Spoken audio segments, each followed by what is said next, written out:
Looks like she didn't realize that I didn't touch it.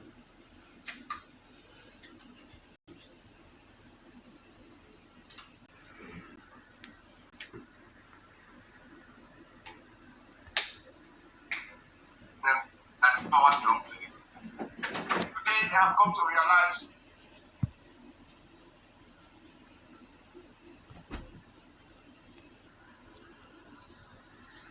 that nobody hear them, nobody respect them anymore because people have come to understand.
This is live and direct, and we are coming live now to begin the exposition, and judgment time has come. Judgment time on the governors. We will first of all expose the governors where they have failed, how they have failed, why the people have given their vote of the confidence to every governor in Biafra land. The media war has not come to your doorstep. And after we have sensitized our people on how we have failed, because they don't know. People of Biafra don't know the level of impunity each governor in Biafra land have done. So we have beginning the exposition and teaching to sensitize you. Prepare your mind for the work ahead, because it is time for the political leaders in the South. Remember them. What we are going to do is to teach you something you don't know, is to make you understand how these people are more than satanic, worshippers. How these people are the devil themselves. How the South-East, South-South, and all the Eastern region governors and politicians has been able to, the Fulani have used them to subjugate you into slavery, how they have supervised genocide in Biafra land, and it is no longer acceptable that we continue to remain in power. We don't care how long it's going to take. We don't care when it is going to start happening. But our job now is to begin to teach people. After teaching them, we will invoke the spirit of Biafra on every one of you in Biafra land. And you go after the political leaders, after the governor, because they have committed the crime against humanity. And because nobody is holding them responsible, we are going to hold them responsible, and we are going to tell them that the power belongs to you. Today, they have come to realize that nobody hear them, nobody respect them anymore, because people have come to understand the impunity in them. And now, you have not known anything. You don't know anything yet. Wait until I finish the exposition and the teaching I'm about to do and my background. Not today, I'm starting from the scratch. I'm starting from, the scratch. So today, I'm going to give you a small thing to think about. I'm going to give you a small exposition you can think about. I'm going to give you something that will make you take to sleep. I'm going to give you something that you will go and tell people that are not watching this program, and tell them how evil the governance has become. And let me tell you, for some of you who do not understand how the government works and international law, you don't need to carry gun, go and shoot somebody to be indicted as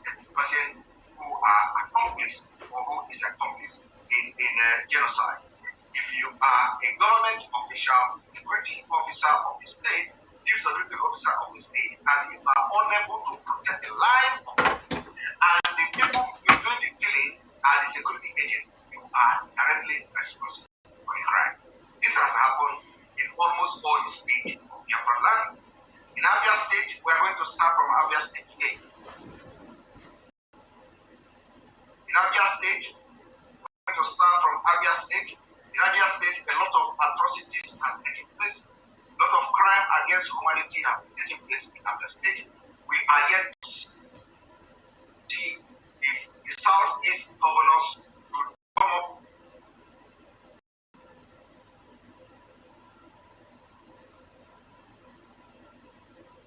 come together with a kind of decisive decisions to bring the corporate, to bring the police people, to bring the security agents who participate in committing this heinous crime to book. They have refused to do that. Rather, they abet them, they invite them to Biafra land, and they have continued to commit this crime until now. We have come to begin to expose them. By the time we finish this teaching, believe me, no politician, we'll start from governor. By the time we finish this teaching, no governor will be allowed to walk freely. No governor will be allowed to drive freely in Biafra land. They will be hunting them until they begin to bring the people, the police officers, the military officers who commit this serious crime against humanity to book. And we want to see their resignation because we have passed vote of no confidence on the 9th of August 2021. That is what it means.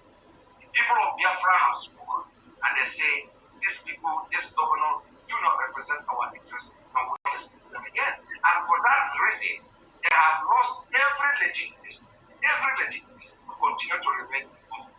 I am going to prove it to you this evening. It is not just about propaganda, it is not just saying, but every norms available, all norms available, they have lost the legitimacy to continue to preside over any state.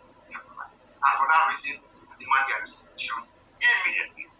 If they don't want to resign, let them wait until we finish this teaching. The anger of Biafrans will be channeled to all the political leaders. It doesn't matter how long it's going to take.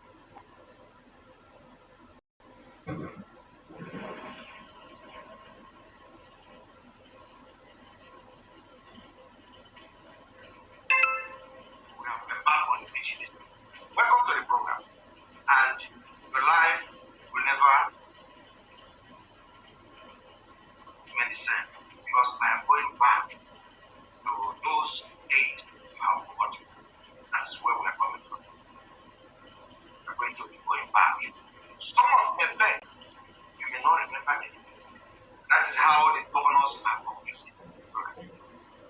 Before I start this program, I want to remind everybody what is going on. I want to remind the governors as well. I want to remind the political leaders as well, because they don't listen to what is going on around the world. I want to remind them what is going on in Afghanistan. Taliban has taken over the country of Afghanistan, completely taken over. America is coming to pull out all their consulate and everybody in America in Afghanistan. They have sent troops and pulling them out of Afghanistan, and this is what is going to happen to Nigeria. In case the governors don't know what is coming to them, do you know how many years it takes Taliban to take over Afghanistan?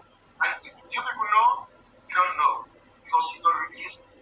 You know how many years it took Taliban to have come back today to take Afghanistan? You don't know. You don't know. And do you know what the America is going to do? America is only going to be analyzing it on CNN.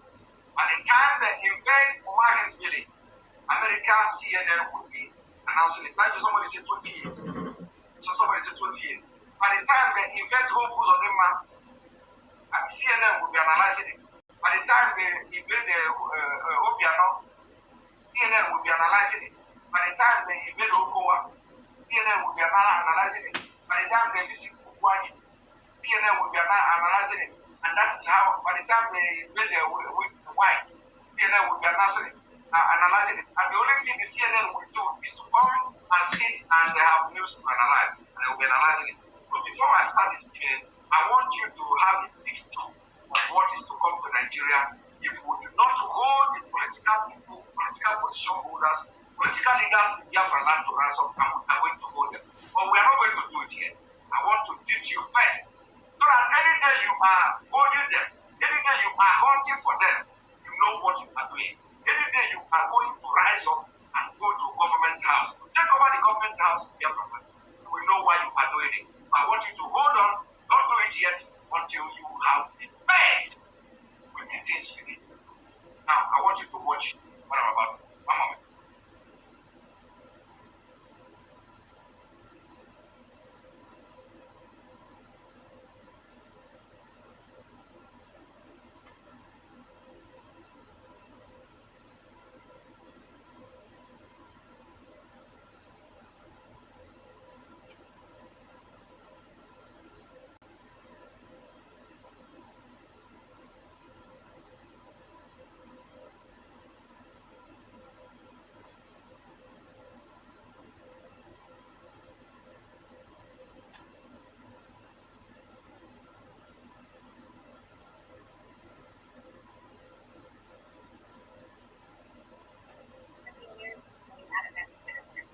The U.S.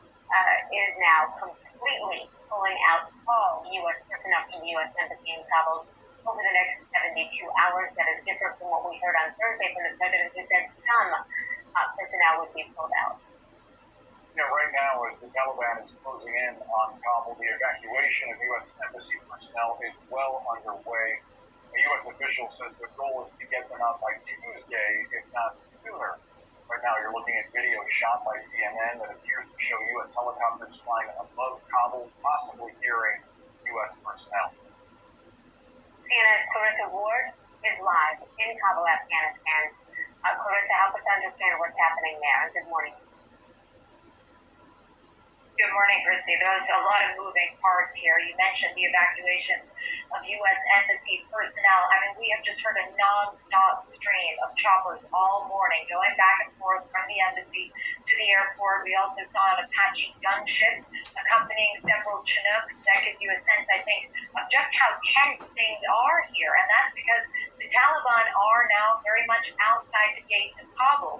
We heard earlier a statement from Zabiullah Mujahid, who is the spokesperson for the Taliban. He said that they are not going to enter the city violently, that they want to enter peacefully. He urged people to stay at home, not to try to flee.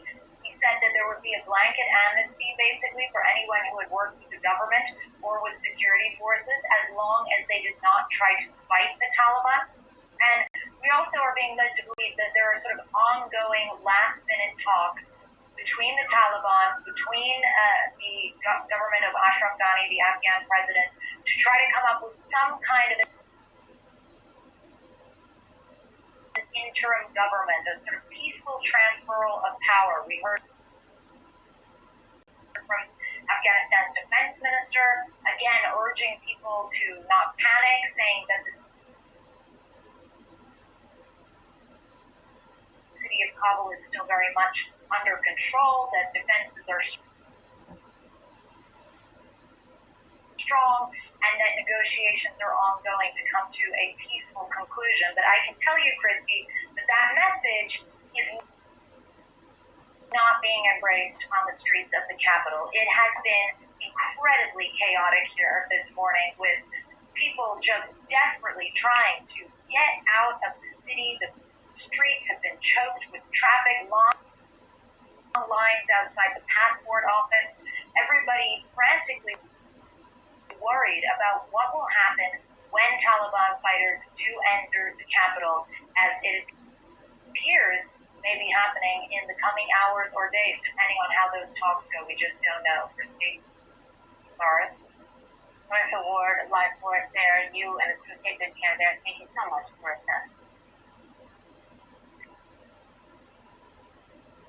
So we want to to continue this conversation here. The Taliban, as she said, at the gates of Kabul. In response to the rapid gains by the Taliban, President Biden, as we said, now authorized an additional 1,000 U.S. troops to assist with efforts. Phil Roggio is the managing editor of the Long War Journal. We're also joined by him and CNN military analyst Colonel Cedric Layton. Thank you both so much for being here. We appreciate it. Phil, I want to ask you, first of all, when you hear what we are hearing from the Taliban spokesman this morning, that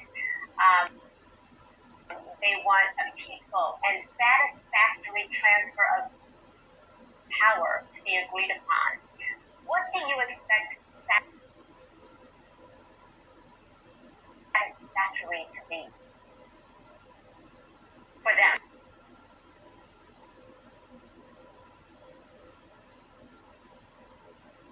Morning, and thank you. For the Taliban, the only thing it has always had a maximalist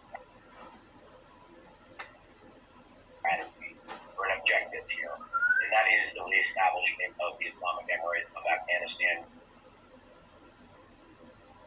with its leader as the emir. Islamic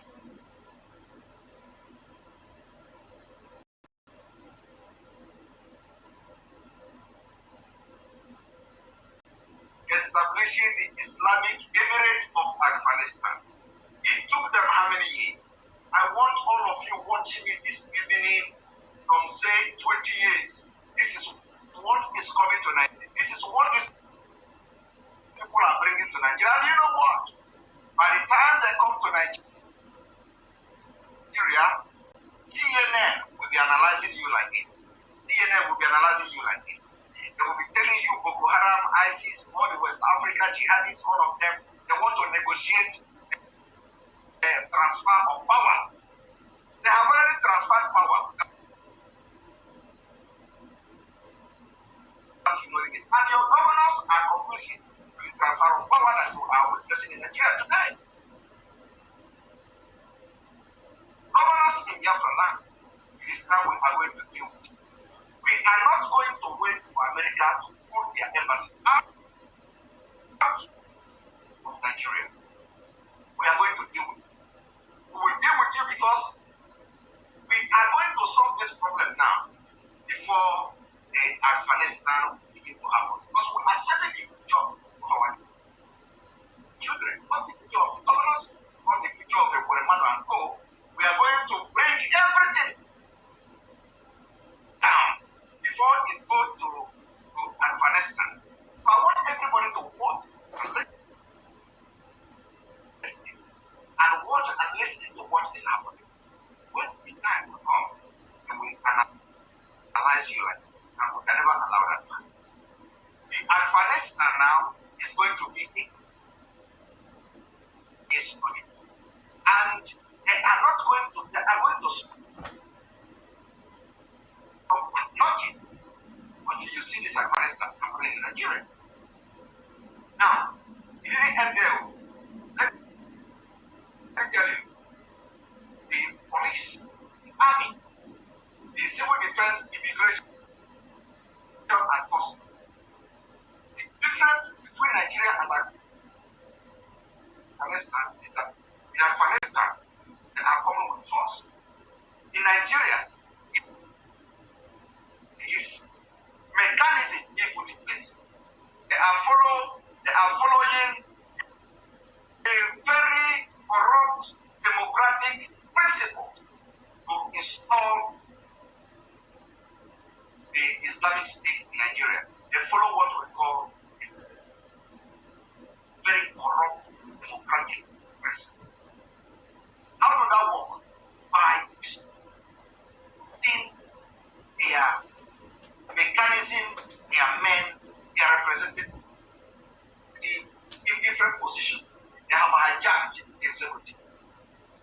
They have hijacked the judiciary. They have hijacked the legislative arm of the government. The three arms of the government has been hijacked in Nigeria by the Islamic State. Now, what do you think is left? What they are doing now, Taliban is just temporary. By the time do you know why Taliban is temporary? Because they have been able to gather enough arms. America through good out of Afghanistan. They have gathered enough arms and enough ammunition. And by the time the Fulani gather enough arms and enough ammunition to run the entire southern Nigeria, you are going to hear the way now. The only thing you'll be hearing and watching from CNN is breaking news.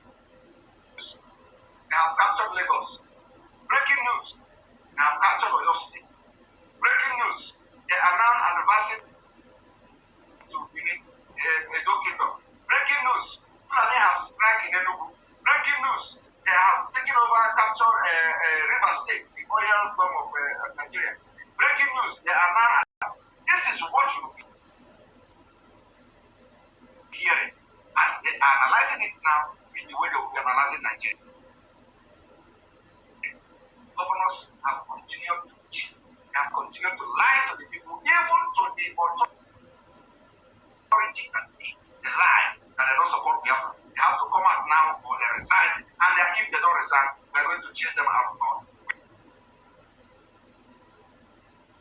We are going to invade all government houses in Biafra land because this is what you are watching now, is what is coming to Biafra. We can never allow that to happen.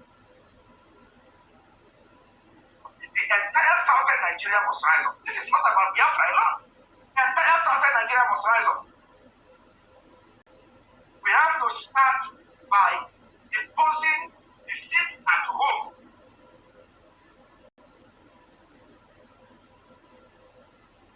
The entire southern Nigeria. Our Yoruba nation brothers must rise up now to make sure we have what we call the joint seat at home in the entire southern Nigeria. We want to lock everywhere down.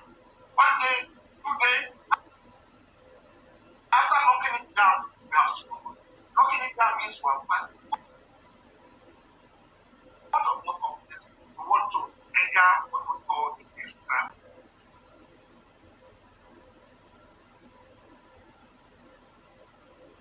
ordinary process and measures.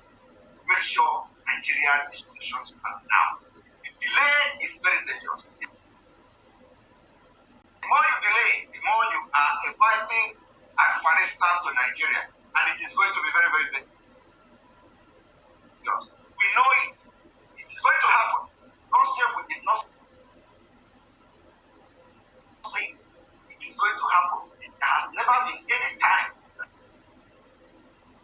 subscribe as now. I want you all to listen.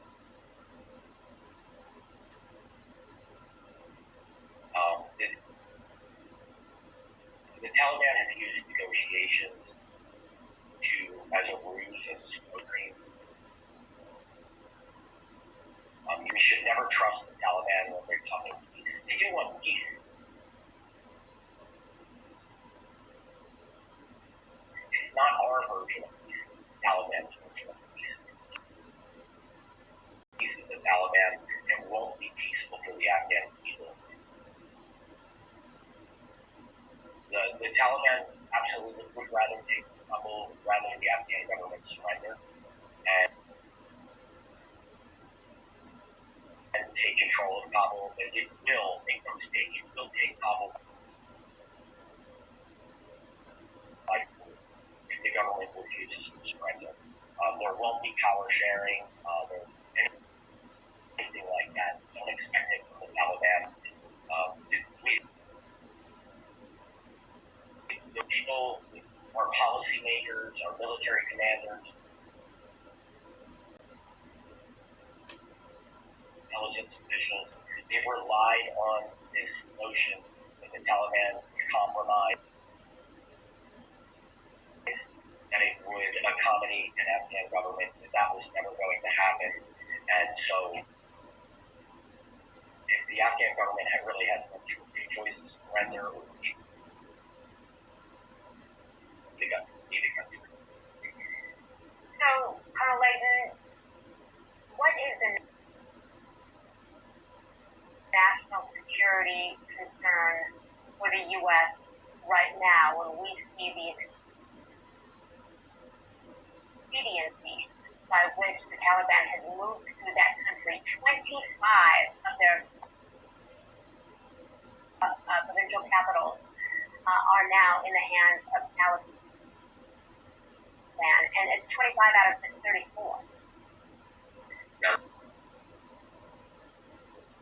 That's right, Christy, and I think the big national security implication here is how do we really organize our armed forces deal with threats like Al-Qaeda, like ISIS, like the Taliban, when you are called on to go into a place like Afghanistan and to conduct military operations. We were feeling very successful in 2001 with the 9/11, going in there on top of the Taliban. Now the tables have turned, and now what we're seeing is really a wave of Taliban victories because the partners that we had in Afghanistan were not capable of not only unifying themselves, but of presenting force to challenge the Taliban, and that is something that we really need to take very seriously and understand because the future implications of the Taliban victory are going to be very, very profound. So you've called, and I'm quoting you, what we're seeing today as the greatest intelligence failure in decades. You say the Taliban planned, prepared, organized, recruited, deployed fighters, all under the nose of the U.S. military, NATO, and Afghan intelligence. In this 20-year period, where did it... Do you hear that? Are you hearing that? In this 20-year period, what I'm telling you now is that the war have lasted. Taking over, turning Afghanistan into Islamic State, have taken them 20 good years. 20 good years. They have not started in Nigeria now. They have not started in Nigeria. So invite your iPhone sheet governor.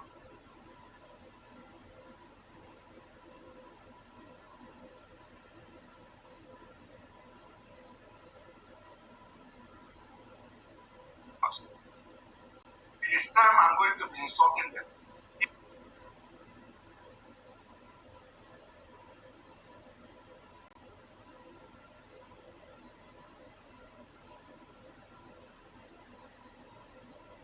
Invite all your iPhone sheets.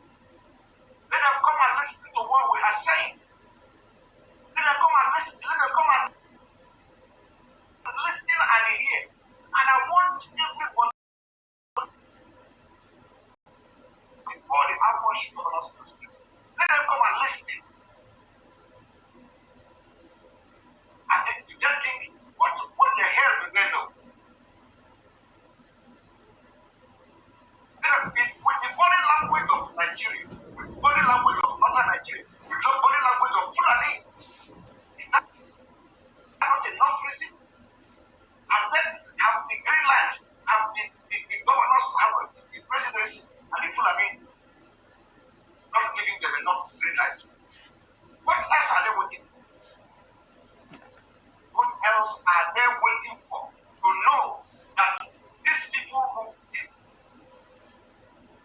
the thing you are watching now in Afghanistan is coming to the trade.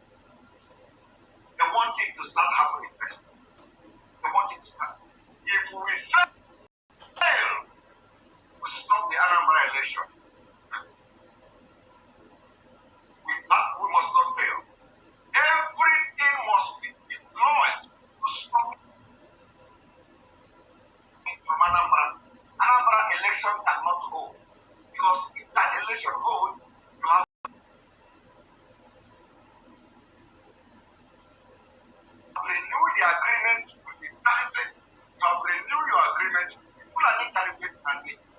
is in, and they are coming. It was not hold. For those who are telling you that if the election didn't hold, you are giving presidency the right to declare. It's a lie. You are giving the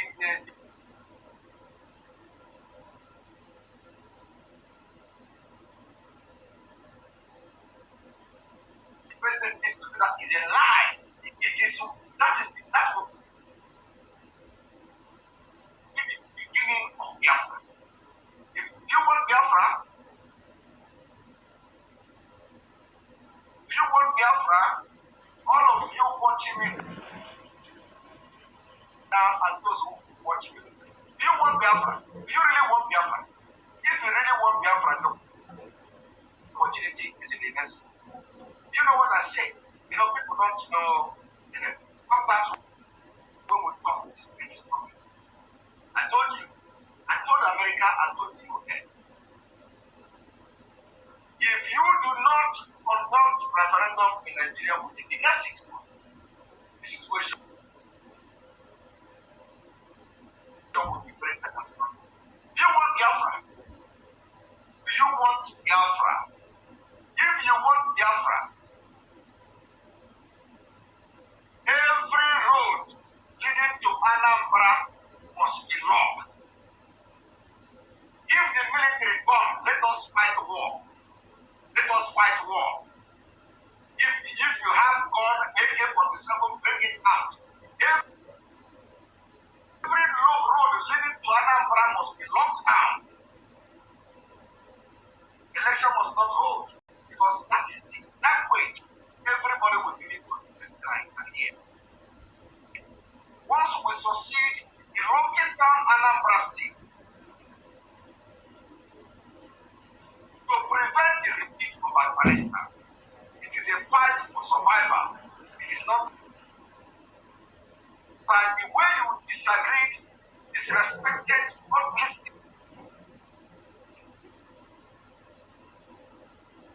to governor is the same way you are going to do this. It is not just IPU. Every Biafra must rise up to make sure that Anambra election don't go. They deceive you, they will deceive you and say, if you don't give election,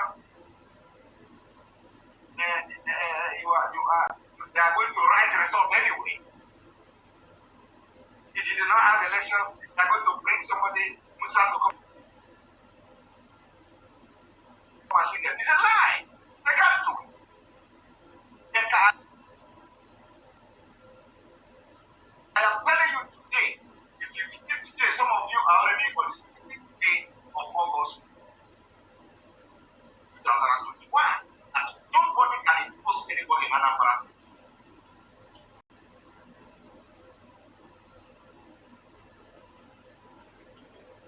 It's a lie. Don't have election. I am not saying by boycott. There is different.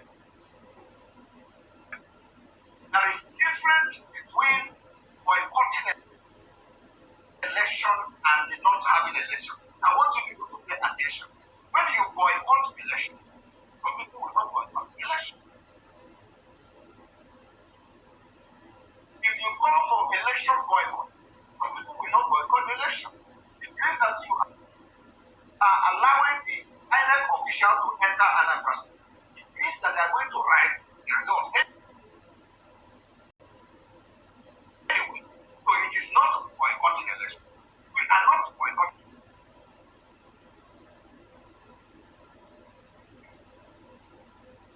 Election. Rather, we are stopping election.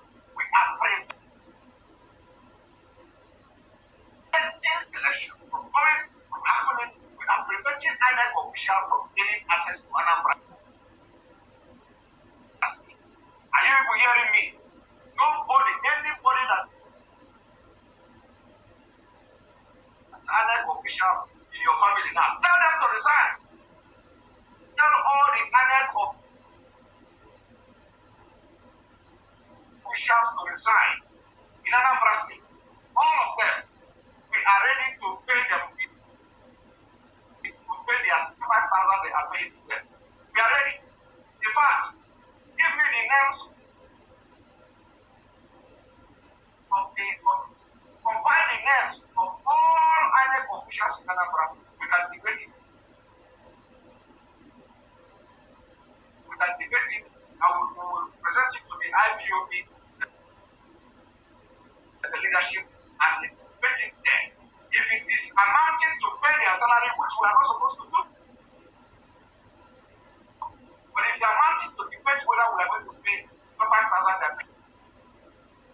pay them, we are ready. One person can pay them. One person in IPOB will pay their salary. And it is only one day. So that 5,000 can pay them, it can never solve their problem. It can never make them peaceful. It can never make them peaceful. Because we know that the new purpose they are using to put. And let me tell you, if they succeed in conducting election in Anambra State, my brother,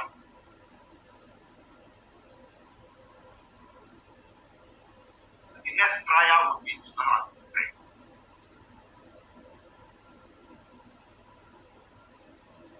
Advise your relative who are now trying to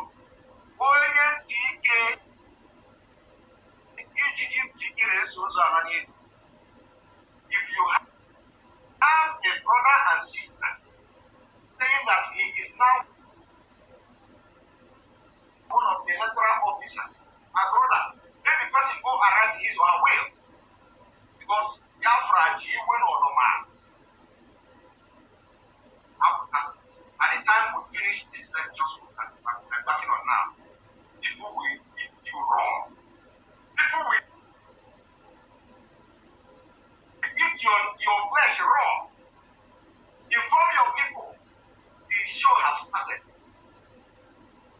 You don't want to see. You know what? You know the reason you are doing this. You don't want to see what is happening after. It's not to happen. I mean, if you do not take this bold step now, it is going to happen. To Anambra State, we must steal Anambra State. No election. Obiano can continue to stay there. Obiano will continue to stay there. Obiano must continue to stay there. And after this, we have succeeded. So it doesn't matter. Let them bring all the truth. In Biafra land, Anambra State, we are going to fight this war. Election must not take place. No electoral material will be allowed to enter Anambra State. You see, if this does not open your eyes must be open. And for this, America invested all money. America invested whatever they invested there. America pumped military there. People were killed. People were prevented to, life were saved. For many years. For many good years, America vote, foreign policy, this, that, everywhere. All those things America did. Okay.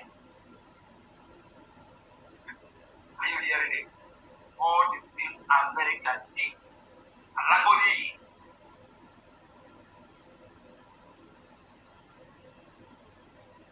Everything America did, Alagodi.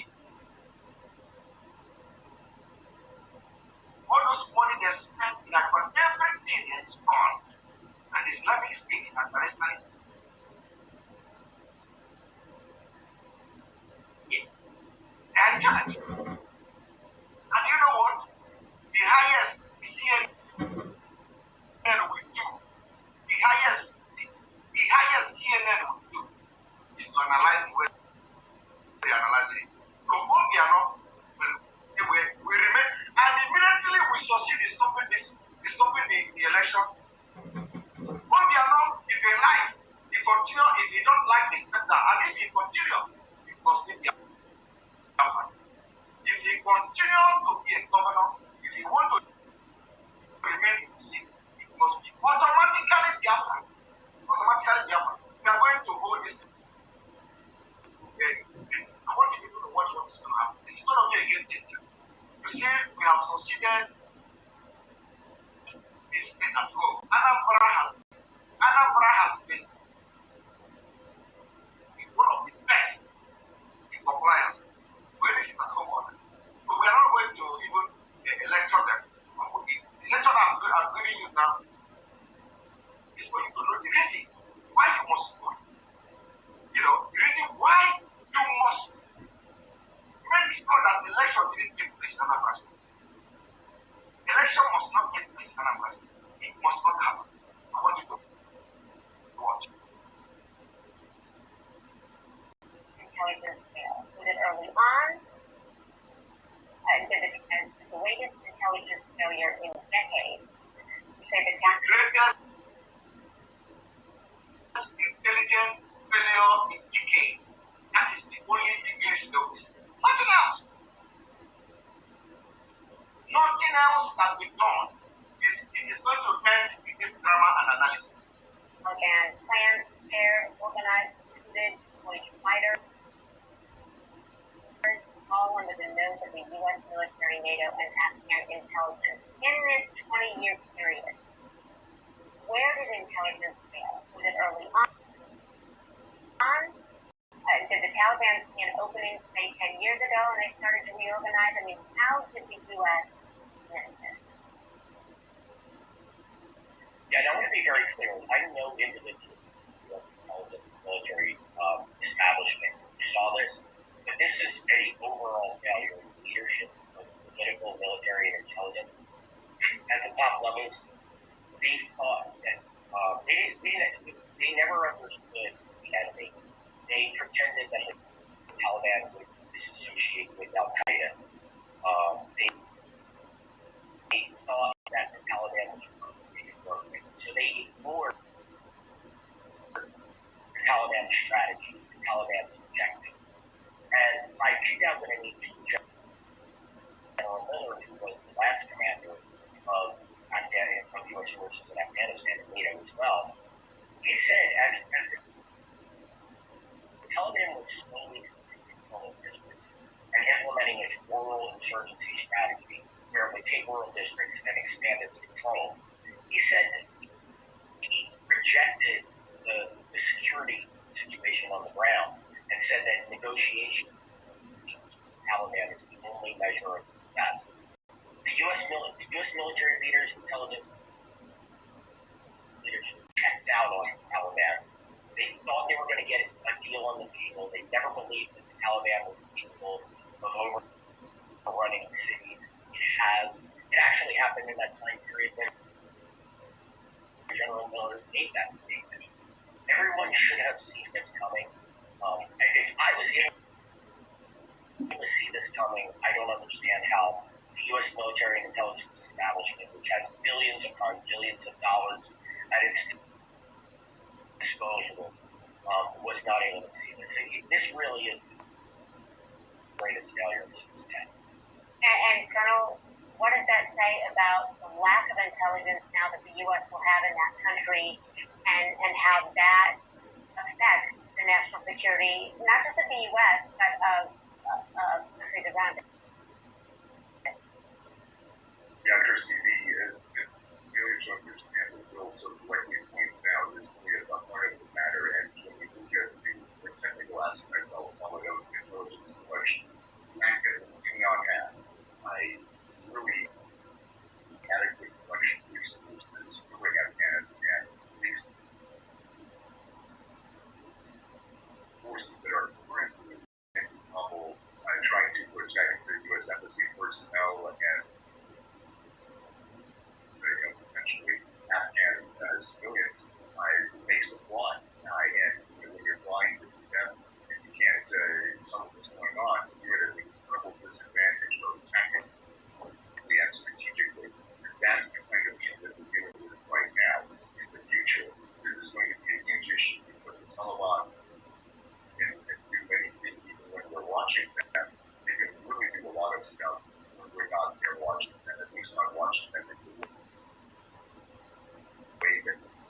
much with assets on the ground in an area that can actually collect information and analyze that information.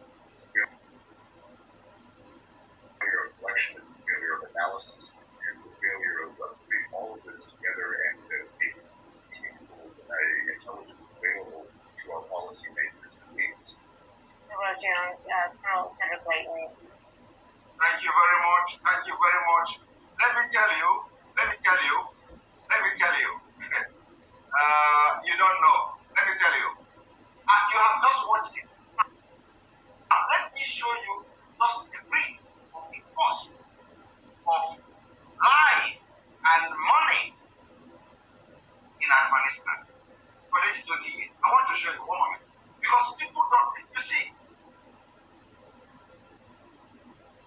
Nigeria, you are eating a bushi and a Fulani nama. All these governors, you have cooked everywhere, go to beach. Every time, food is here. You eat your brain off. All the politicians from a Guatemala, all of them. Let me tell you, I am going to be very hard. I will be using very, very tough language from today as I'm addressing this. Because that is the way my spirit is now. I'm boiling. I am boiling because what I'm about to do after this video,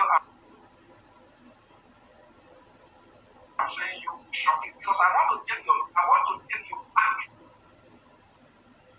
in memory lane for you to understand how the governors are complicit in your ordeal in Nigeria. I want you to watch this. Listen to what I'm about to do.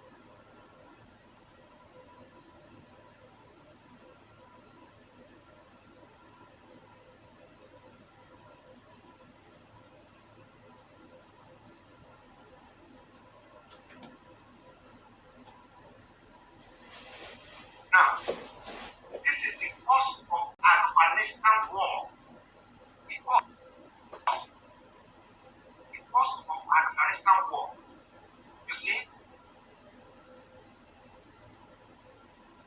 much of the data below is from Linda Bells of Harvard University Kennedy School and from the Brown University Cost of War project, because the United States between 2003 and 2011 fought the Afghanistan and the Iraqi war simultaneously, and many American troops have fought both wars. From figure as noted, cover both 9/11 U.S. wars, and then let us start. The percentage of the United U.S. population bonuses to stand on one act plotted by either leaders who were sheltering in Afghanistan. Now let us continue. American servicemen killed in Afghanistan. American service members killed in Afghanistan through April is about 2,448 persons. 2,448 servicemen, U.S. contractors,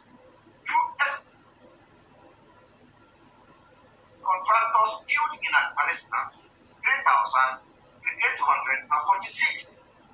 Afghan national military and police, Afghan national military and police killed by Taliban, 66,000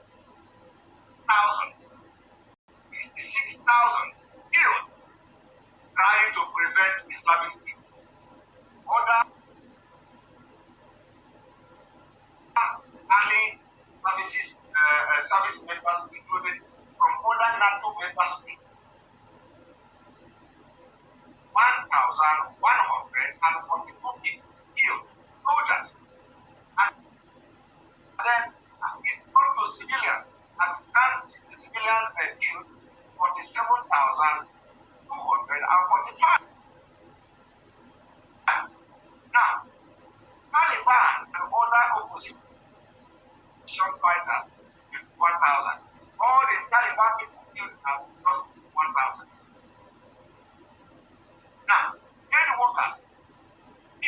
Afghanistan. 444 journalists killed in Afghanistan. Now, I found after nearly 20 years of US occupation, percentage drop in found mortality rate, US and other allied forces withdrawn the Taliban government, which had fought to rescue women and girls to the home about. If I want you to follow this, percentage of Afghan teenage girls able to read today, 37%. Aside, yet Congress authorized US forces to go after conflict in September 2001, attack September 18, 2001. All these things US did in Afghanistan, it failed. Today it has failed. Every life lost in Afghanistan, it has failed. Number of times lawmaker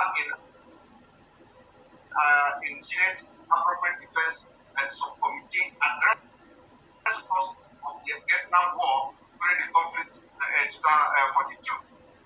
Now, a number of times lawmaker in the STEM Subcommittee have measured cost of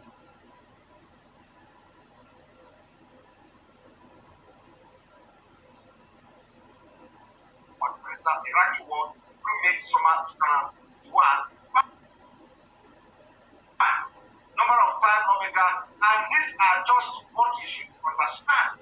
Amount of President Harry Drama temporarily raised up taxes ready to pay for Korean War and amount of this. And now, let me tell you, I don't need to read all this, but let me tell you, the same thing is about to repeat itself in Nigeria. Nigeria own could be prevented. Nigeria own could be prevented from happening. America don't need to send goods to Nigeria. America don't need to spend money on Nigeria. Nigeria problem is just solvable. Very, very easy. Disintegrate Nigeria through the United Nations, through the international community, through the world power, they supervise the referendum in Nigeria, and everybody goes their way. You do not need to bring troops to die for African people. You do not need to spend billions and trillions of dollars into stopping the war that is about to break out in Nigeria. You do not need to send your men, you do not need to send your aid workers, you do not need to send doctors, you do not need to send contractors. It is something that can be solved immediately. And Nigeria only wants your voice. The only thing is going to cost you to save the future of Africa, the future of the Sahel region, from going into bloody war, because we are ready. We are ready. The only thing it is going to cost you is negotiation. All Nigerian government to order is time to grant Biafra referendum. It's time to grant to the war referendum. Let people vote to know whether they want to be part of Nigeria or not. And by the time we vote this thing, and then people say they want to be part of Nigeria, believe me, no matter how they treat us, we are going to take it. No matter how they say, if they say, okay, all of you go into the pit and we push with it. Those who are not comfortable will flee the country. Those who are comfortable will step out. But the only way to prevent Afghanistan from happening in Nigeria is to look into the cry of the indigenous people in Nigeria. What are their concerns? Their concern is that the country is not working again. Their concern is that the country itself, they were not consulted when the country was found. The British agreed they made a mistake. The people who were the main people that joined Nigeria together, joined everybody together, even come back to realize it was a mistake. They confessed. They confessed it was a mistake. So I am now raging because there is only one solution to this: to prevent Afghanistan, to prevent other African Union military to come to Nigeria to prevent people from being killed again. You need to look into the referendum that everybody is calling. Yorubas are calling for referendum. The Biafrans are calling for referendum. Even if Niger Delta say they want to go on their own, we are ready to allow everybody who want to go. We have had enough. But the point is that those Biafrans, those who Biafra, we are going to ask them to vote whether they are coming with us or they are not coming with us. And if they say they are not coming with us, go goodbye to them. So the only way to solve this problem is by referendum. Otherwise, let me tell you, the governors cannot see this coming. They don't see it because they are in the office. They are governors. They have power. Power is like intoxicated. Power intoxicated. Once you want to know how people are, if you want to know the true color of people,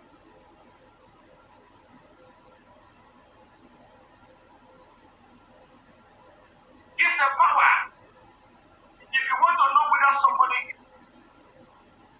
is your friend, let the person get power. If you want to know the true color of somebody, let the person test power. You are going to know the true color. And we have seen the true color of the governors of this country. They are not human. They are power drunk. And they don't want to give up power. They have ambition. Their ambition is more than life of everything. And we have come to say, enough is enough. After the teaching I'm going to do, I'm going to embark from today. We want everybody to get ready. Everybody must get ready. Let me tell you. You see, if you do not fight, nobody will fight for you. And we don't even need fight. All we need to do is to make a statement. The statement is that nobody will enter Anambra State. Anambra State will be on lockdown. Nobody will enter Anambra State. I want to conduct election. I am coming as an presiding officer. Nobody will enter Anambra State. Once that is done, it will be the beginning of the end. I want everybody to understand it. Don't listen to anybody telling you if you don't have a election in Anambra State, they will impose Muslim Muhammad. It's a lie. It cannot happen. This is democracy. If they tell you that if you do not, because the point is that we are not stopping election. We are not saying no to election because of political party, because we want to be part of Nigeria, because we feel that they are going to rig the election. No. The reason why we are calling for end of election in Biafra land is not because we don't trust the system. No. It is not because we feel they are going to rig the election. No. It is not because we think that they have already rigged the election. No. The reason we are calling for the end of election in Biafra land is numerous. One is that we don't want to be part of Nigeria again. Two, we don't want any election to take place in Biafra land under Nigeria. And the only voting we want to take place in Biafra land is referendum. Number three, the reason why we want that no election in Biafra land again is that all these elections that are conducted on the state, Biafra land look like a big farm, very dirty. Nothing to show for the election, nothing to show for democracy, nothing to show for anything. And when you talk, they say, hold your leaders responsible. And we have come to realize the reason we cannot have election is that we cannot hold our leaders responsible under Nigeria. We cannot. So how would they tell you to hold the leaders responsible? We cannot. We cannot hold our leaders responsible under Nigeria. Example is Ojo Okalo. I am using Ojo Okalo because Ojo Okalo is the evidence we have. Ojo Okalo is the exhibit exhibit we have is all those of that. What is of that? You cannot talk today about those of that people that's harvested money. He went to prison, they indicted him. There's so many types of charges. They indicted him and took him to prison. He came out. Nobody know what is going on. And when he talked, he said, hold your leader responsible. So he did not hold all those of that responsible. What was the end? What was the end? We cannot. All the past governors in Biafra land, all of them are bloated, all of them are rich, all of them are billionaires from the fund that they were meant to use to develop the Biafra land. Today, the Biafra land is looking like a pig farm. So for this reason, we have come to say there is no election. Another reason why we are saying there is no election is that the governors have refused to hold responsible the security personnel, the security agents that use their office, use their power to commit extrajudicial killing, mass murder, genocide against our people. And today, nobody has been able to do anything about it.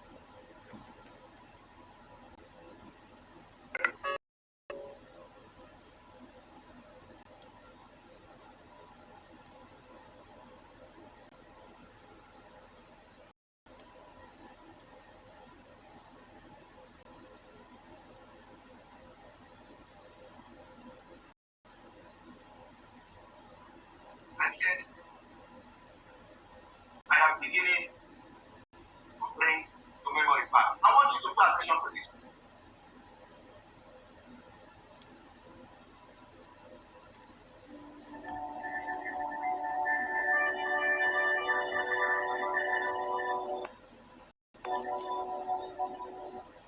Aba massacre of IPOB members by the Nigeria Security Forces, crime against humanity. Now, what have your governor done about it? Nothing. We have passed on them code of no conflict. This is in February 2016.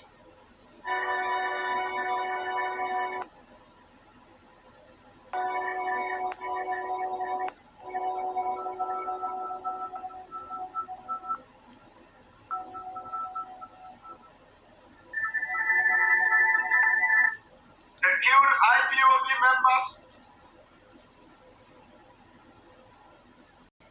Their body were dumped along Aba Port Expressway, 10 minutes away from 144 Artillery Brigade Asa, Abia State. These men were dead when the police took them away. Today, they are dumped there. I want you to take note of this. The governors are complicit. The governor of this is not about OPC Maazi. It is the entire governor of the Southeast, because they have what you call the governor's forum. And the governor, every governor from the 5 feet of the Southeast are member of the governor's forum. And if anything happened in one state, it is assumed that the governors will come together because it is the issue that concerns the region. When something like this happens in Biafra land, in the Southeast, it is supposed to be a concern of all the 5 governors to come together and look for a way to get the people who have committed his heinous crime, which are the security agents. They didn't do nothing. The governor, did nothing. The Ebonyi State governor did nothing. Enugu State governor did nothing. Ruta Sokorata, who was the governor, did nothing. All of them are complicit in this crime. And that's why this is the beginning of our exposition. This is the beginning. We are going to be bringing to you the memory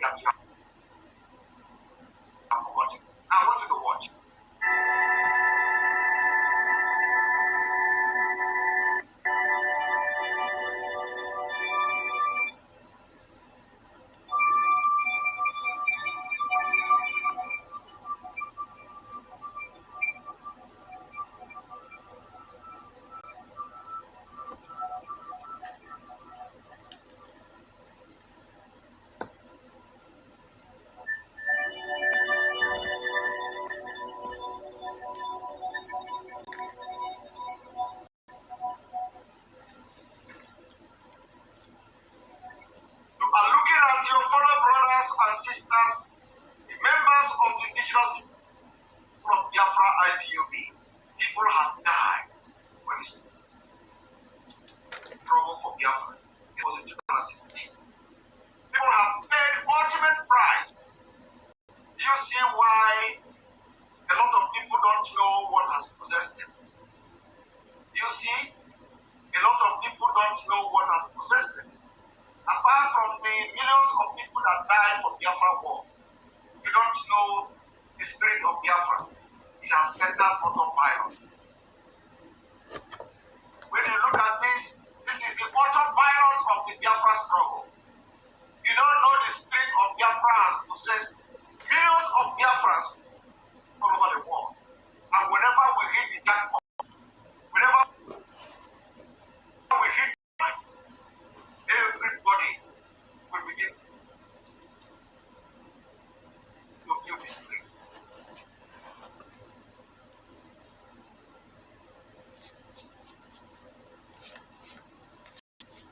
When we hit the point, everybody will begin to feel the spirit. You see the reason why a lot of people broke, were heartbroken when the order to call off the sit at home was given, to suspend it. A lot of people were heartbroken. They don't even know what is wrong with them. They don't know why. This is the first time the entire Biafra is raging for the order that was given to suspend sit at home. And we are going to respect that order. But let me tell you, it is in autopilot. It has become autopilot. In as much as we want everybody to respect the order, which is final. We must respect the DOS. We must know and understand that the DOS are doing their best. They are in a very tight corner.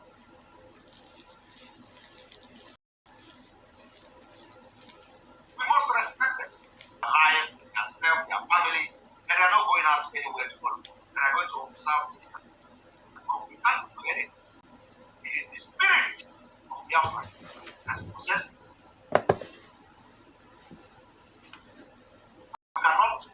We can't despise them if that happens. We cannot say they are disobeying order if that happens. We cannot, we cannot chase them away. We cannot distance ourselves. We cannot bar them from that. Because the spirit that enters them is directly from Maazi. The spirit of Maazi has entered everyone. And the earlier you realize this, better for you. So you don't also end up being mistaken. The earlier you realize that even the people that are close to you will disobey you. Don't take offense. The people that used to respect you, they disobey you. Don't take offense. Something is happening in this world. Something is going on. And let me tell you, you need to be in the spirit to understand what I'm talking about. This is not the time to fight anybody who decide to stay at home. This is not the time at all. This is not the time to shout that somebody is insubordinated. No. The order has been given. That sit at home order has been called off. We are going to respect. I am going to respect.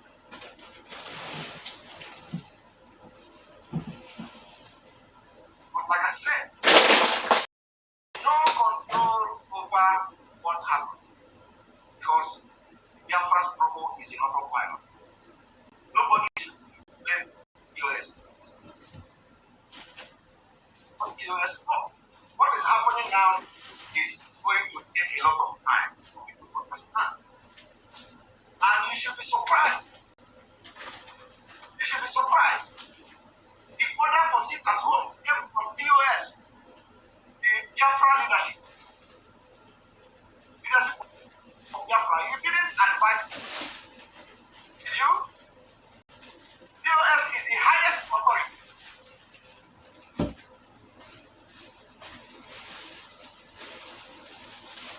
He didn't advise them to give that order.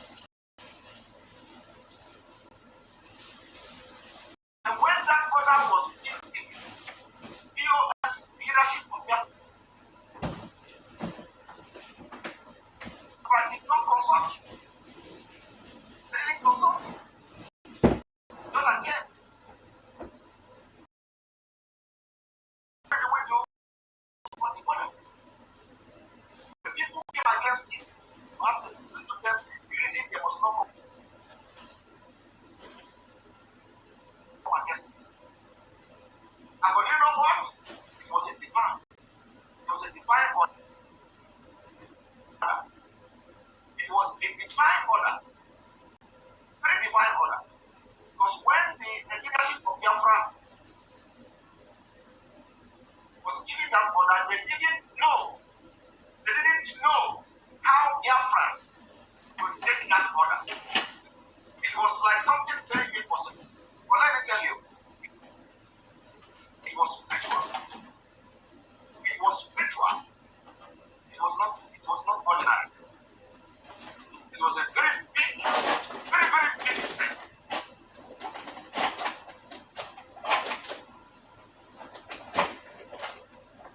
And for the very first time in the history of this world, not just people back home, every Biafran all over the world.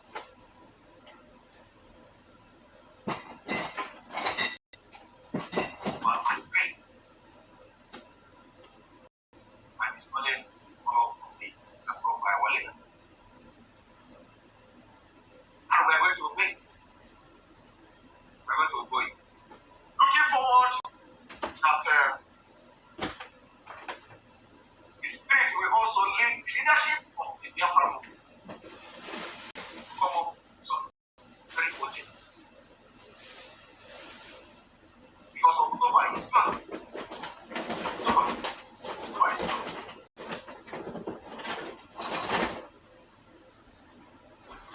October is far.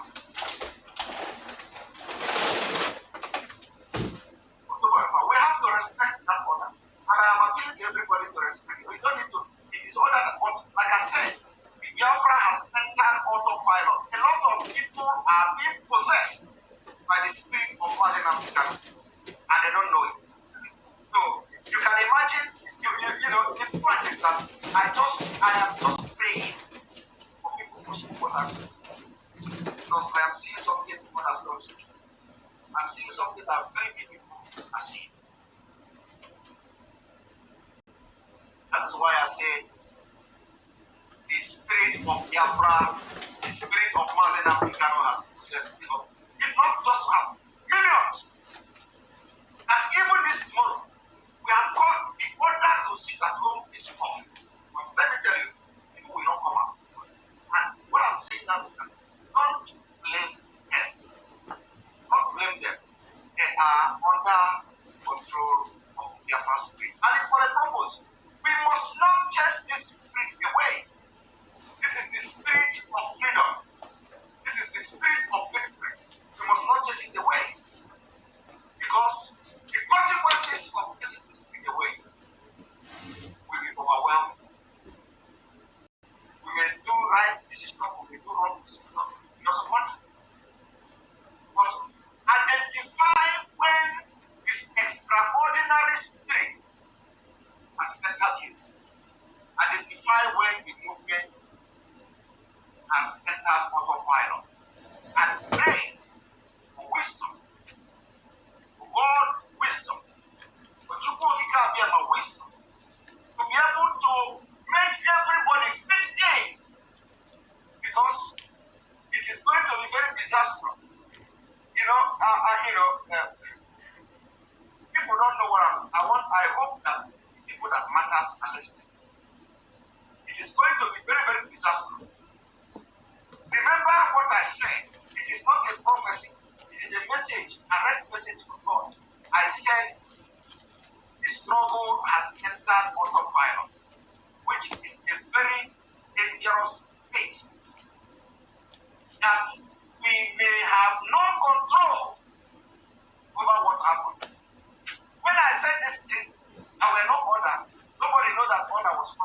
Nobody know that anything was going to happen. Nobody know that people are going to stay, want to stay at home. Nobody's going to know that the order will come and they will cancel. Nobody, but you see, this is dangerous things I'm talking about. So we are now praying for God to give the leadership the wisdom that they will use to make sure that no matter how energy people feel in this discussion, no matter how powerful the spirit is controlling them, no matter how let not despise people, let not condemn nobody, let not come to fall, let not accuse anybody of insubordination of this or that. No, it is not the time for that. If we do that, it is going to cost us something. It's going to cost us a lot. We must not go to that extent of, anybody that stays home tomorrow, we are going to label him, we are going to, because they are not in control of what they are doing. They are not in control. I am telling you that if all of you watching me today now, all of you watching me here now, if they ask you now, you say you want to stay home, but you don't know what is controlling you. We must identify when the spirit of freedom and the spirit of victory has entered our people. What we have to do is to harness it. And I want to show you something. Continue to watch.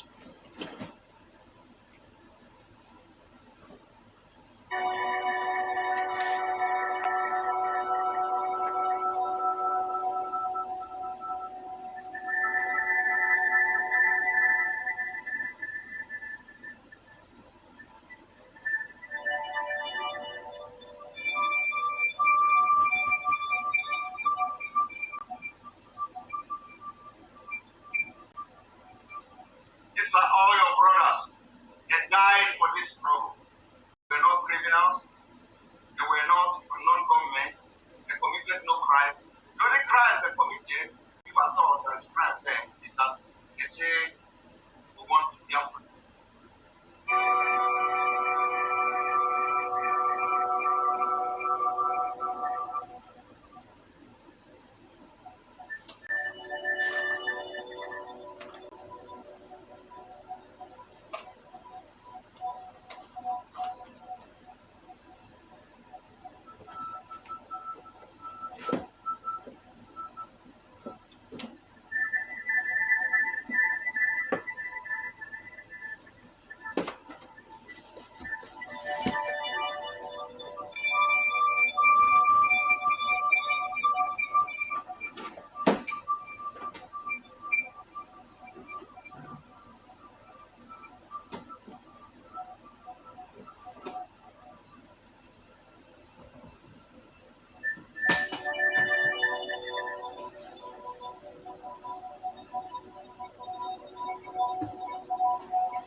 Now, you have just watched that, right? You have just seen that. That was real. What you watch now is not from the movie. I'm going to, this is for today. I said I'm going to come 1 week. 1 week. Now, let me tell you. Do you see why governors are no longer allowed to continue to rule over the people in their land? Because, as I speak to you, the evidence is there. The people who committed this crime are the Nigerian army from the 144 artillery, whatever, in that state. The Southeast governor are yet to do anything about it. It's 2016. The blind eye is a forgotten issue. We did not forget.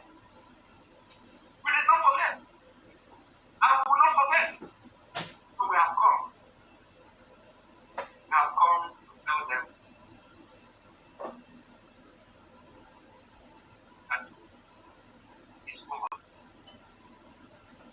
It's over.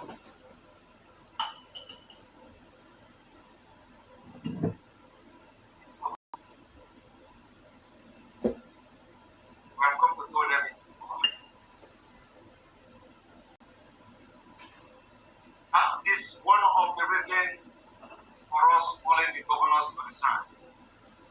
Because the military and the security agents that carry out this mass murder, governors did not protect life, did not bring anybody to justice. Rather, the Fulani are using their own people. Somebody say, they manipulated the pen. Maybe it's automatic. Maybe the system was, it has been malpracticed. The video was. So, this is number one.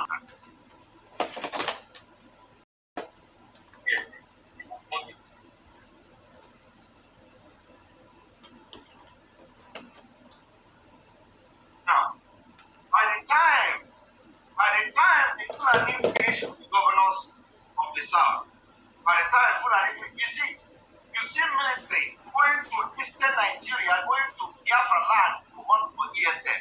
They are not here. This is eastern Nigeria. Watch. Live 14th of August 2021. Yes, men. They have blocked within our expressway. Here we are, passengers here and there. And here in the public, the vehicle from our to Benin, which of one thing or the other. Now here at Uwa, the Benin Kingdom, the Kingdom of Benin is a shame. Well, not that course. Which God will help you? Oh, the Benin conquered a lot of places. Even the Fulani could not conquer Benin Kingdom in the old time, but here we are. We are here. Just over in the Catholic the church in Uba. We are here. For some time now. It's somehow God will help us. Today, 14th.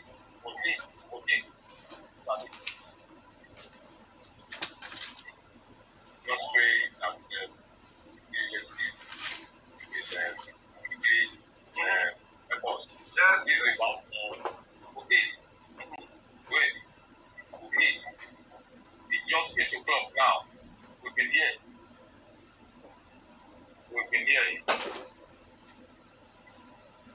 Planning history.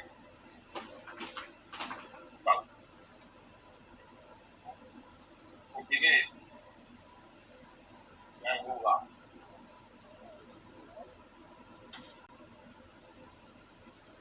That is over. We've been here. Oxfam just passed here and the Fulani.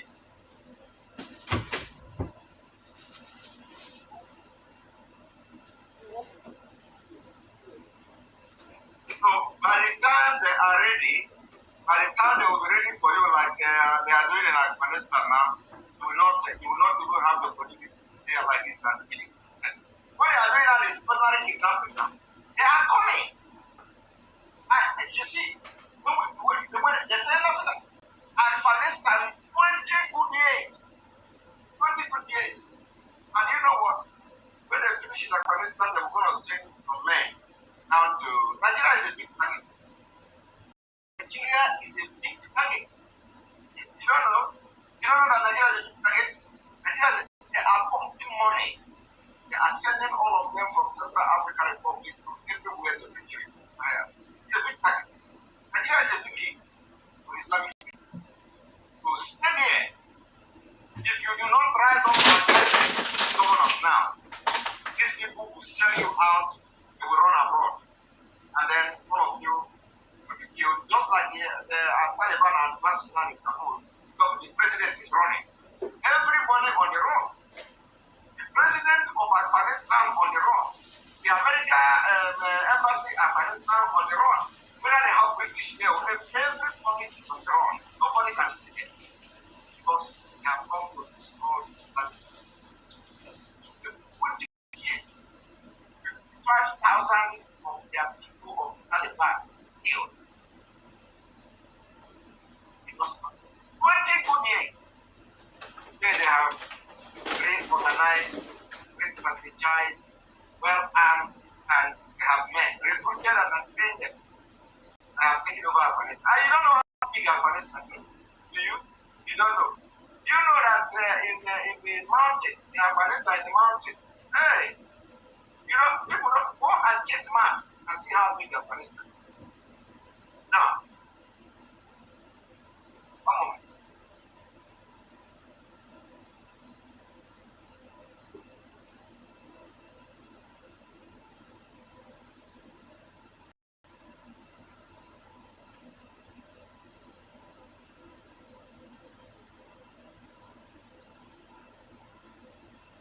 The latest Amnesty International report, and the Southeast governors, Southern governors, or Eastern governors, they have done nothing about this. Nigeria, at least 115 people killed by security forces in common in country Southeast. What have your governors done? What have your governors done? What have they done to investigate, set up panel of inquiry to know the Amnesty International report? Have you heard anywhere in the news that the Southeast governors reacted to the report of Amnesty International about the killing of unarmed IPOB members, unarmed Biafrans? Have you heard it? You cannot. You cannot hear.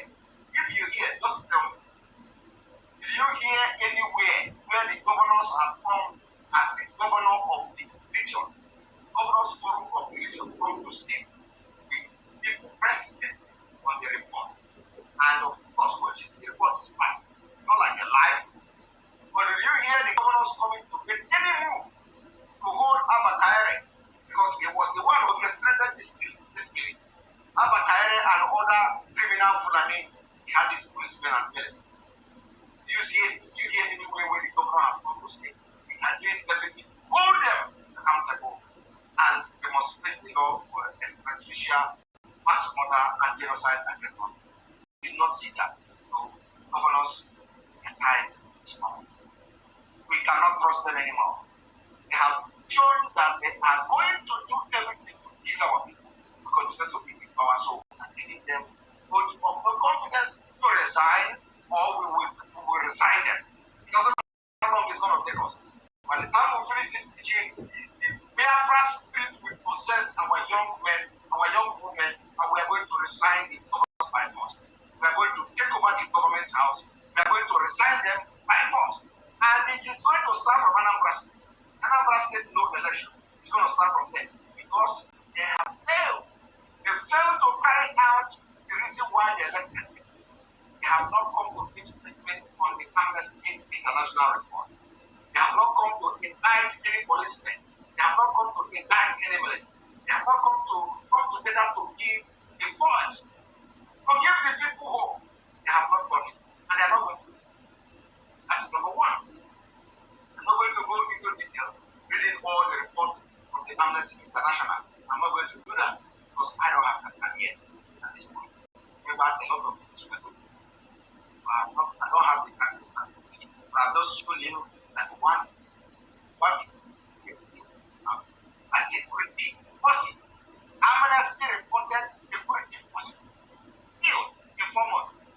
Governors of the Southeast have not come to give any statement. Governors of the Southeast have not come to show concern that these people that run around that were killed, they killed them in their region, which is the South. And in the Southeast, to have what you call governors.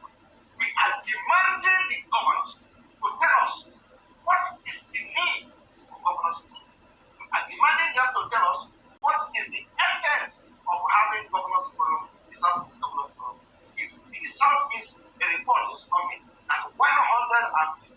were killed and brutally murdered by the security forces, and yet, if we are asking them, what is the reason for that? Before they are resigning, and before we are going to chase them away from the government house, we are going to chase them, chase their family.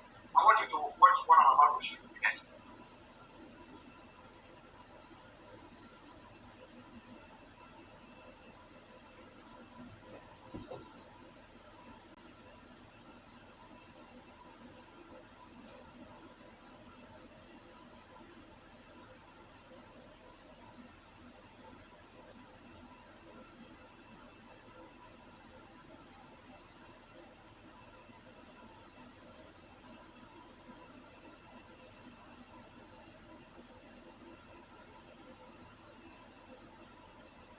Now, you are looking at this. Abba Kaere, other police officers behind the killing of 80 out listeners, falsely labeled as IPOB in the report. Now, I want you to tell me, I don't need to go into details to show you or read whatever the report say. But look at it, look at the picture here. You see the smoke. You see the smoke of Abba Kaere. You see the men, they are on his camera, they are very good with camera. Every time they go, they are taking pictures. They are using their phone taking pictures. I don't know whether people who are under threat, who are under attack, will have will have the guts to start taking pictures. Look at this one taking pictures and carrying AK-47. Now, one thing I have to tell you, or is he a cameraman? Nobody knows. I think maybe a cameraman. So let me tell you. I want to ask you, have you heard anywhere that the governor of the Southeast, I am calling them South, I remember that I am addressing them as governor of South, because Southeast is a region in Nigeria. At least recognized by Nigeria Constitution, is a region. And I am asking you today, have you come across any report where the Southeast governors forum, I am not saying it is state where it will. Remember, it is now I am bringing all of them to you. I am not going out to speak. I am saying governors forum. Do you hear anywhere in the news where the Southeast governors forum has come to give press concerning this report, indicting security officers at Abba Kaere of killing 80 people, labeling them IPOB. And I don't know what they mean by labeling them. Everybody is IPOB. Now, if the governors have, till now, I'm making this, refused to comment and they take decisive, but it's not just enough to taking decisive measures to make sure they bring the security personnel who committed this serious crime against their own people. They pay no attention, they don't care, nonchalant attitude, they don't care who they kill and who they kill. For this reason, we have given vote of no confidence to the governors, and they must resign. And if they don't resign, the remaining people that the Abba Kaere team did not kill, we are going to bring them to rise up against the governors, and they are going to just get them away from the government. That is the next level. That is the level where this legislation is now. Next level is that the governor demonstrated that they don't care about the life of the people have given them vote of confidence. I would say, and step down. The 5 of the governors must step down. And if they don't step down, our people are coming.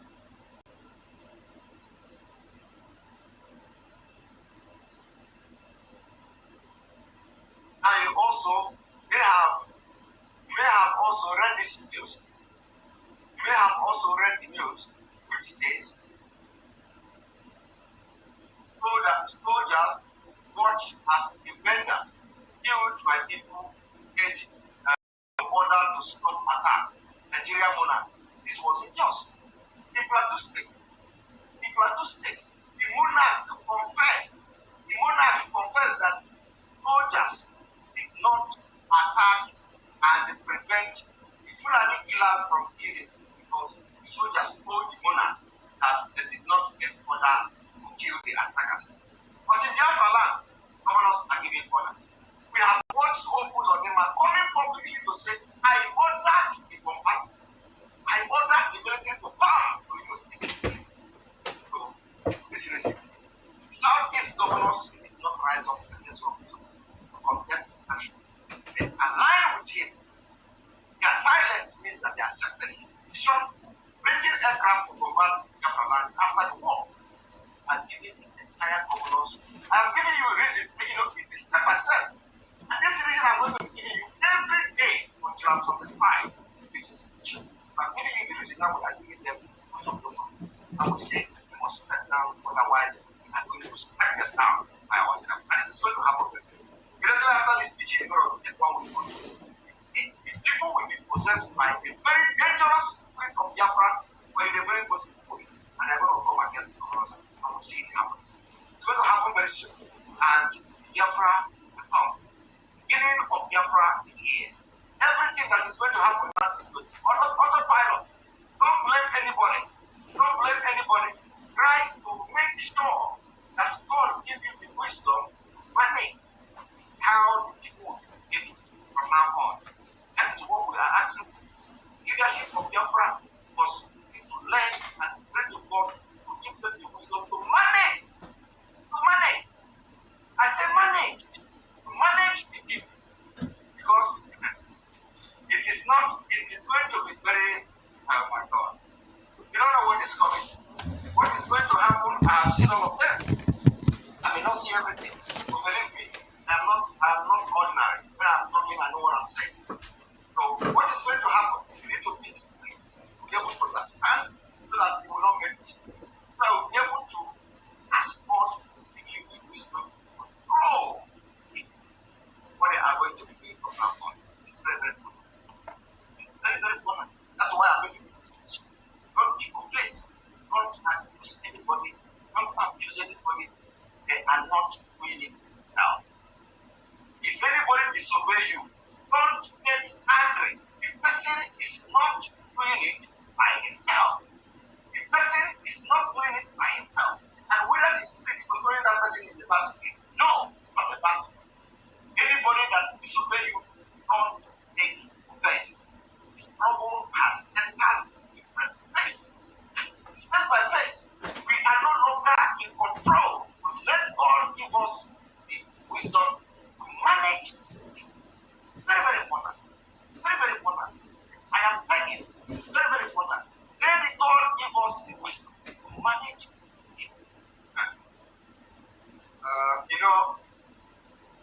Let me not go too deep. I don't want to go too deep into this. But after one after one of them, maybe finish it. Let us continue.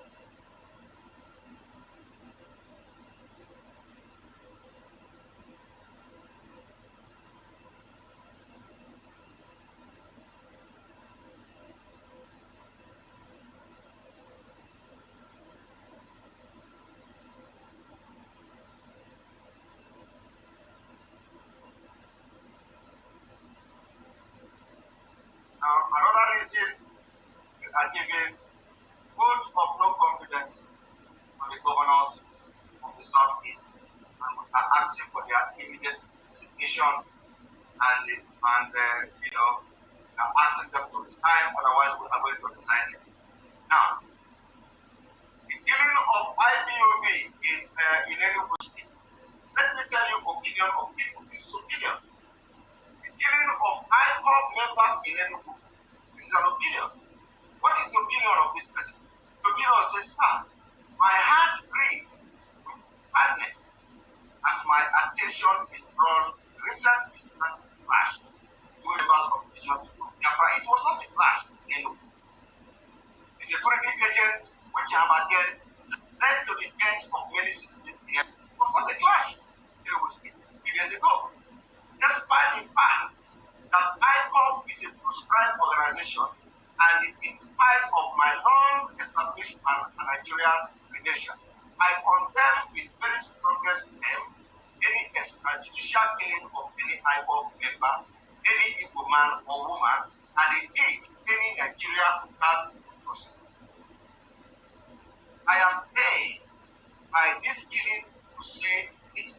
Why I commend Senator Enyinaya Abaribe for condemning this killing and calling on the government of Enugu State to establish a judicial panel of inquiry into the killing, I am surprised that the president of Ohanese Ndigo, John Nyangodo, as at then, did not promptly react to this development. If anything, by this statement issued by his media spokesperson, Rebecca Atama Mondo, is waiting for the outcome of an emergency security council meeting called by the governor of Enugu State, noted for the first week of September. You see, opinion, let me say, without equivocation that the state approach along adopted by the federal government in resolving the vexed issue of IPOP may not solve the problem, but end up being counterproductive, just like as it is being now, very, very counterproductive. The government should explore the alternative to speak as it had done with other even more violent in the country, with some measure of trust to resolve the IPOP problem. The federal government must, among other things, consider the following 5 proposals. Listen, 1. Government should proscribe IPOP so that its activities can be carried out in the open and subject to supervision and lawful scrutiny. 2. Government must consult with experts in conflict resolution mechanism to chart the way forward to amicable resolution of the fostering crisis in Igbo land and indeed in Eastern region. Government should quickly create an intervention program to reduce the unemployment level in the Southeast and Eastern region as a whole, where the National Bureau of Statistics recorded Imo State as the state with the highest number of unemployed in Nigeria. 4. Government must take steps to address the perception of Southeast that it is being discriminated against in federal appointment and in the distribution of federal infrastructure. The perception has continued to fuel a sense of alienation in the Southeast and certainly has reached a boiling point. That boiling point is where we are now. Number 5. Government must address the long-standing agitation for the restructuring and implementation of federalism.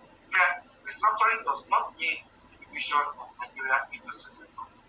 In my mind, it means the federal government allowing states or regions to play a greater role in the affair of their people being closer to them. Finally, I call on the government to compel the security agencies to act with restraint, circumspection, and humanity when dealing with issues related to IPOP to avoid any further bloodshed and escalation of crisis in Southeast Nigeria, which may have been unpalatable spillover effect in the entire nation. Now, the question now is, this advice, has any governor in the Southeast listened to it and adhered to it? The answer is no. After the killing in Enugu, it is the responsibility of the entire governor of the Southeast to implement the suggestion and opinion of this people. They didn't do it. It is not just one. We are holding the entire governor of the Southeast because we have what we call the Southeast Governors Forum. That governor forum is to make sure they solve and discuss and resolve issues affecting the region. And the killing of IPOP members in Enugu is an issue affecting the region. IPOP is not only Enugu State people that are IPOP. IPOP members is the entire Biafra people that comprise IPOP.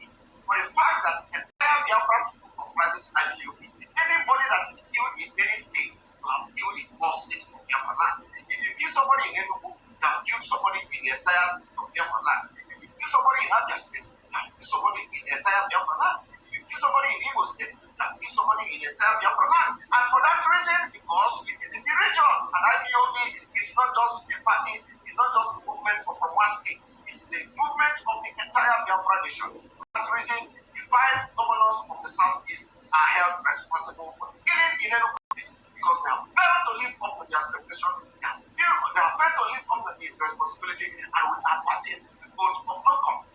Because if they have listened to the opinion of so many people, you will not have the crisis you have in the Southeast today. They have failed and they have failed with it. And they are not ready. They have not shown any sign of readiness to amend, address their way, and amend their way, and all the security officers who have committed this crime, make sure they face the law. They are not ready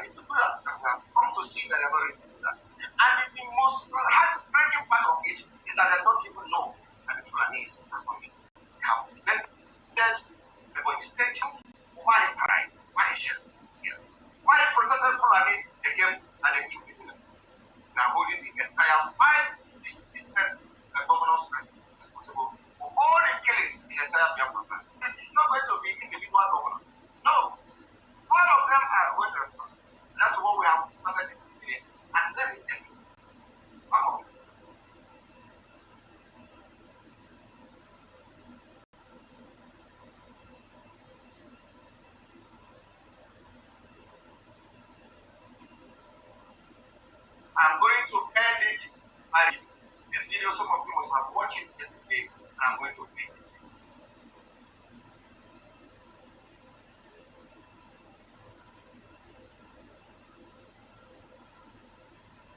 And one paper without seeing all of the travails, the issues with IPO, the citizen order yesterday, the after effect of that, and the fact that we have become NECO students is meeting for their mathematics and math subject because of the citizen order. Let's begin from there.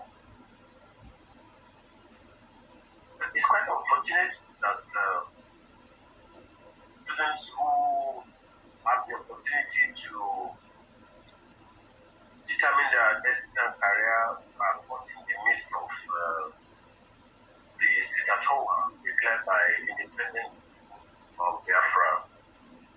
But I think that it's a sacrifice that is worth the liberty of the people of the Southeast, because we are united in agreement that the marginalization of that sector of the country is intolerable, it's unacceptable. If you have visited the Southeast, there is no federal presence there in terms of infrastructure and even companies and government establishment. It's like the civil war is still on.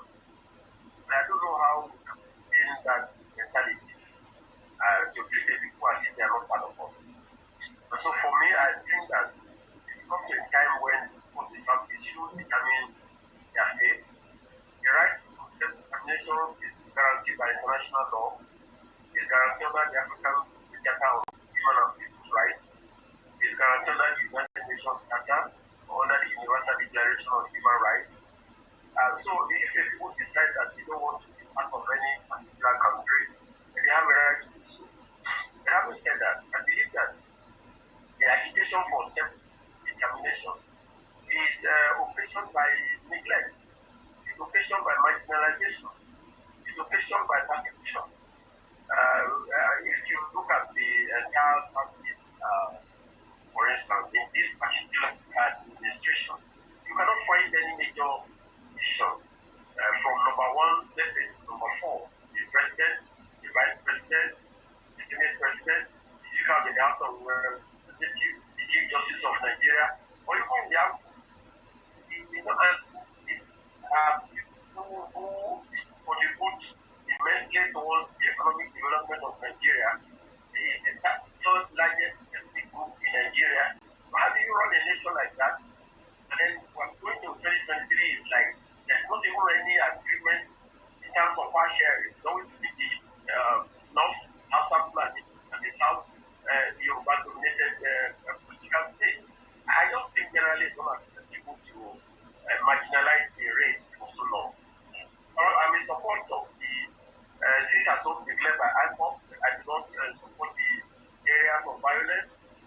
Precisely, people feel that they do not want to support your struggle, you cannot compel them by violence, or even leading to burning their properties, or killing anybody who probably does not support that call. It is self-defeat for a house to be divided against itself. So in that regard, I think that there was some extremism on the part of IPOP in trying to enforce the seat at home through violence and repression. Because what you are suffering in the hands of the Nigerian state, you cannot then impose it on your own people. Otherwise, charity should always begin at home. Thank you. All right, well, thank you. Let's interrogate some of the concerns you raised. You identified the fact that, well, self-determination is guaranteed under international Nigeria, and also the right to freedom of speech is also, allowed in the Nigerian Constitution. But the mode and pattern that we are seeing, which is played out in the South, especially within this group called the IPU, which rivals are you concerned that it's taking extremist stand? We've seen pictures, we've seen videos of what happened here. We've seen poor people who are just struggling to survive, are setting up some backyard restaurants, fixing their meals, and so-called IPU people moving, scatter everything. The livelihood for that day is lost for that poor woman. And several other cases such as that. Is that not assuming the extremist dimension? And how do you think this will be personal? Well, if you look at the events in the Southeast geopolitical zone, you will discover that this is the second time in the series of a sit at home. The first one was on May 30th, which was the remembrance of the fallen heroes of Ekpa. And it was absolutely successful. 110% witness, 110% success. So that tells me clearly who is in charge in the Southeast. The governors, by now, have resigned. All the governors of the states in the Southeast have lost legitimacy. You cannot claim to be a governor in a state in which you have no control over your people. Loyalty in the Southeast now is rightful. Loyalty in the Southeast now is non-becoming. So what that tells me clearly is that if you organize election in the Southeast today and IPOP decides to raise candidates, they will floor all the major political parties if there is free and fair election. Because the people who will decide the votes are the one who stayed at home yesterday and the one who stayed at home on May 30th. So for me, honestly, it just shows that IPOP cannot prescribe, contrary to the constitution of the federal government. Because you don't prescribe an organization that has mass funding in the way we have seen it in at least two major instances of the state at home that has been declared. Of course. So you see that? So the governors of the Southeast were instrumental to the prosecution of IPOB, and today the IPOB have taken over the entire Biafra land. People no longer listen to governors. Governors have lost control over the people of Biafra land, and they have lost legitimacy.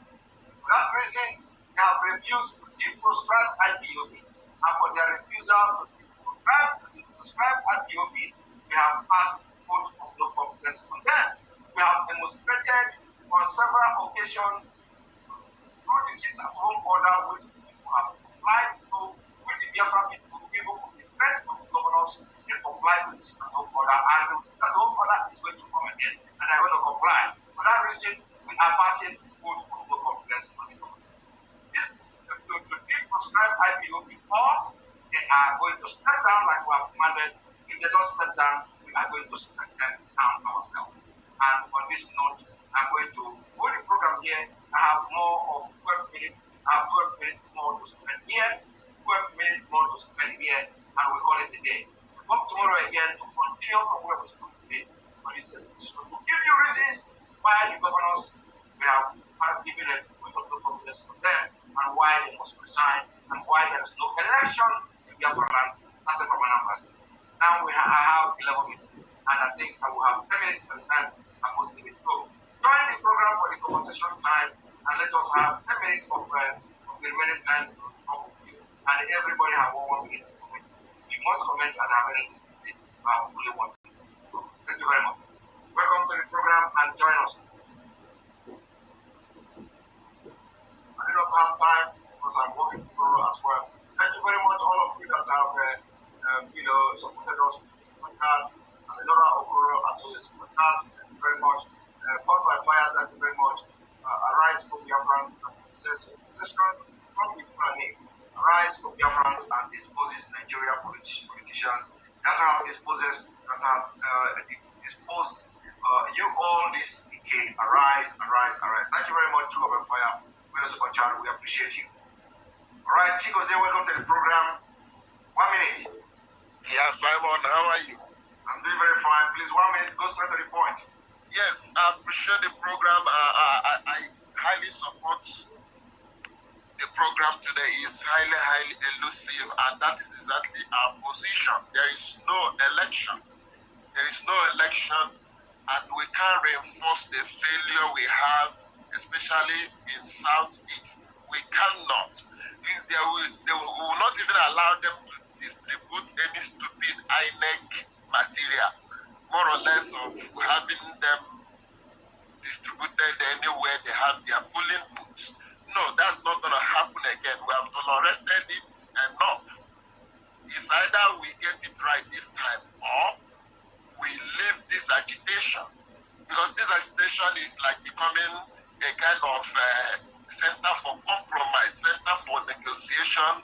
Anytime one stupid person wants to take any advantage of the government of Nigeria or get anything, he uses this struggle of restoration of Biafra as a stepping stone to do whatever he planned to do. We cannot allow that to continue again. Thank you very much. Thank you. That is my position. We cannot, because I like your emphasis on what is going on in Afghanistan. And that is exactly what is coming to Nigeria. And we cannot allow ourselves to be idling until we are overrun because of some stupid idiots are occupying positions of power in our land. We cannot allow it. What is worth dying for is worth dying for. That is my position. Thank you so much. Thank you very much, Jose, for your point. You said 2 minutes. That's okay. Principalities, welcome to the program. Yes. Can you hear me okay? I can hear you. Go straight to the point. 1 minute. Welcome to the program. Yes, I don't support the election in Anambra State, starting from Anambra. Look at what is happening in Afghanistan right now.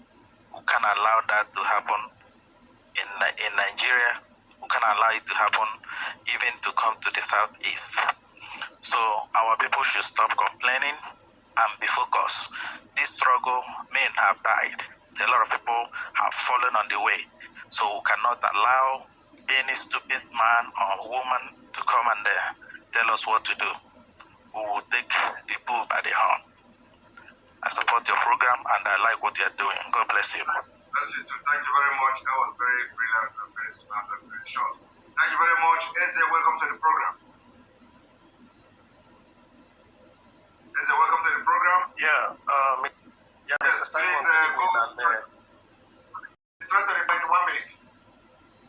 I watched your program and I'm very happy about everything you have analyzed, and may Chukwuka Kabia continue to bless you. And the time they use in organizing this election they are talking about is also the time they should use to organize a referendum for us to know where we belong, number one. And two, Mr. Simon, I'm not supporting you, I'm not blaspheming you, but the DOS, if they are listening, they should give you the chance to operate in Biafra radio. Many people are missing this radio. They want to listen to our leader. Our leader has appointed you. Please, you should be there. If he takes a flight, we know you. If he takes a fight, we will fight for you. We want to listen to Radio Biafra. So many people want to listen to Radio Biafra. What are we doing? Please. I don't know if we will fight. Yeah. Please. Thank you very much. Your point is noted. Thank you very much. Thank you. All right, Ewa, Michael, welcome to the program. Maazi, good evening, sir. Good evening. You have 1 minute to go straight to the point. Maazi, I thank you for everything you've been doing, like your work. I've been watching you for most recent times. And just like you used Afghanistan as a case study, that is very important. Like our people need to look into Afghanistan issue and know what is coming to our country. They should know what is coming to our parents or what our family that are back there in Nigeria. So they should be ready. Like we should stop all this pampering and fooling of government that doesn't care anything about us. They don't have our interest now. We should stand up and take our future. It is better for us to die standing as free people than to live on our knees as slaves. Thank you so much, Maazi. I'm just heartbroken. Like when I see all these things that our people are doing back home, it pains my heart so much. And if anyone wants to continue sitting at home, you are free to do that. You are free. If the spirit leads you to sit at home tomorrow, do it. Sit at home. Do it. Thank you so much, sir. Thank you very much. Thank you very much. Don't cry. This is going to be over. Believe me, God is in control, and the spirit of Biafra is not sleeping. Believe me, a very serious wave is going to blow very soon. Just watch and see. People will be doing something they don't know what they're doing. Just let us watch and see what is going to happen in few weeks to come. All right, Alice, welcome to the program. Good evening from here. Straight to the point. 1 minute. Aniko. Yeah, Maazi. Go ahead. Maazi, so let me just say this very, very fast. When you said the DOS inform us about the sit at home, when they kidnapped Maazi Nnamdi Kanu, men was already ready to take action. Men has produced things that you don't know. There are things that we cannot unveil on air. So nobody should be afraid at all. So the reason why everybody just calm down as if everything, like now when things is government will think that they are winning. They are not winning. Everybody just calm down to listen, to know what is the next action. So on the 26th, when Maazi Nnamdi Kanu was not producing the court, so the question you people should be asking, John for Maazi, you are a lawyer. If the court refuse give an order to bring Maazi Nnamdi Kanu and the DSS refuse, what is the next action? And how can the Nigerian government give us another date without telling us the reason why the DSS refused to obey the law? Because the court order is the law of the land. So when the DSS fails to bring Maazi Nnamdi Kanu, it means this next court hearing they will not bring him, because now the DSS is above the law. That's what it means. So we are going to take action now. Men has produced things that you don't know. So we have everything ready. But we are taking measure. Thank you very much. Thank you very much. Let me also address it. Of course, Nigeria is a lawless country. People should know that, and that's why we must not take anything for granted. Whatever happens, whatever they do, we must take it very, very seriously. Everybody who have had anything to do with Nigeria should know that Nigeria is a lawless country where the security agents do anyhow they like. And remember, it is being led by Fulani nomadic people. They don't respect the law. Nigeria is having two constitutions: Sharia law and the common law system, or the constitutional law, whatever they call it in Nigeria there. So they don't respect the constitution of Nigeria, of the 1999 constitution of Nigeria. They don't have regard to that. They don't respect the court orders. It is not today. This is not the first time. So they can give any reason they want to give. And you are right. It may be in this October now, they will look for one story and talk and tell the story, and you can't do anything. So we have to tell them that it is not the time they will say they will do it. We cannot do anything. And that's why the spirit of Biafra is possessing everybody, including yourself. So we just are appealing to people to, when this thing begin to happen, let nobody be surprised, because it is bound to happen. It's going to be natural. The spirit of Biafra is going to take control, and this thing is a lot of violence. Thank you very much. All right. Uche, welcome to the program. 1 minute, straight to the point. My time is going to give more 5 minutes or so, or 10 minutes to people, because I think a lot of people want to talk here. So I will give more 10 minutes. Go ahead, 1 minute, please. Fast. Okay. Maazi Simon, thank you so much for your program. And what I want to say in a nutshell is that this whole thing that is happening, there are so many guys outside the country. So everybody must return at any time. As long as the equipments are there, everybody ready to abandon whatever thing we are doing outside the country and come back and defend the motherland. Because from the look of things in that country, Nigeria, nothing is going on in a normal way, and our governors are just behaving like they are demigods. So whenever everything is put in place, let the instruction be given for us, all of us, to come back. We come back and they take instructions from there and execute any plan on ground, so that the whole thing will come and go at the same time. Let us fight this war once and for all, and everything will just come and go, and the liberation will be once and for all. No more wasting of time. We We do not even need to waste time. We are going to put our strength to make sure that the election did not take place in Anambra State. That's where we are going to start. Everything we are going to do, among other things, is that election in Anambra State, we must not allow any INEC official to enter and bring any electoral material. No election in Anambra State. Once we succeed in that, we have gone far. Thank you very much. Yes, thank you. Felix Okeke, welcome to the program.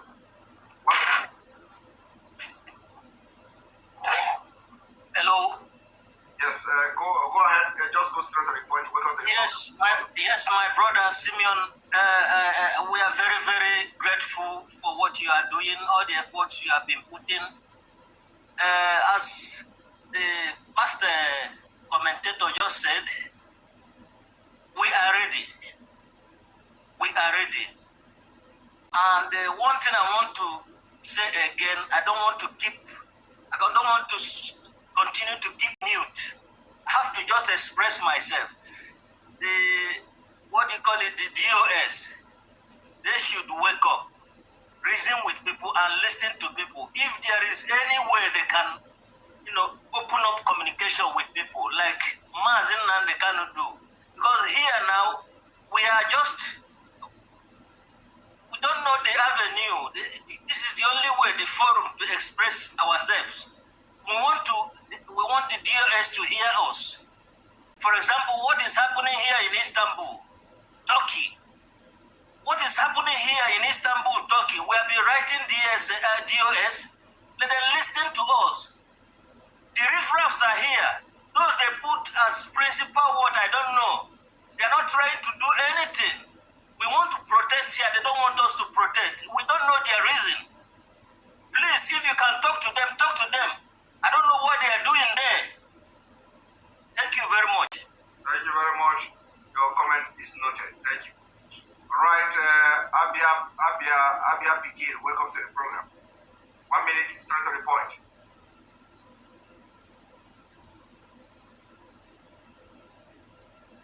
Abia Begin, are you there?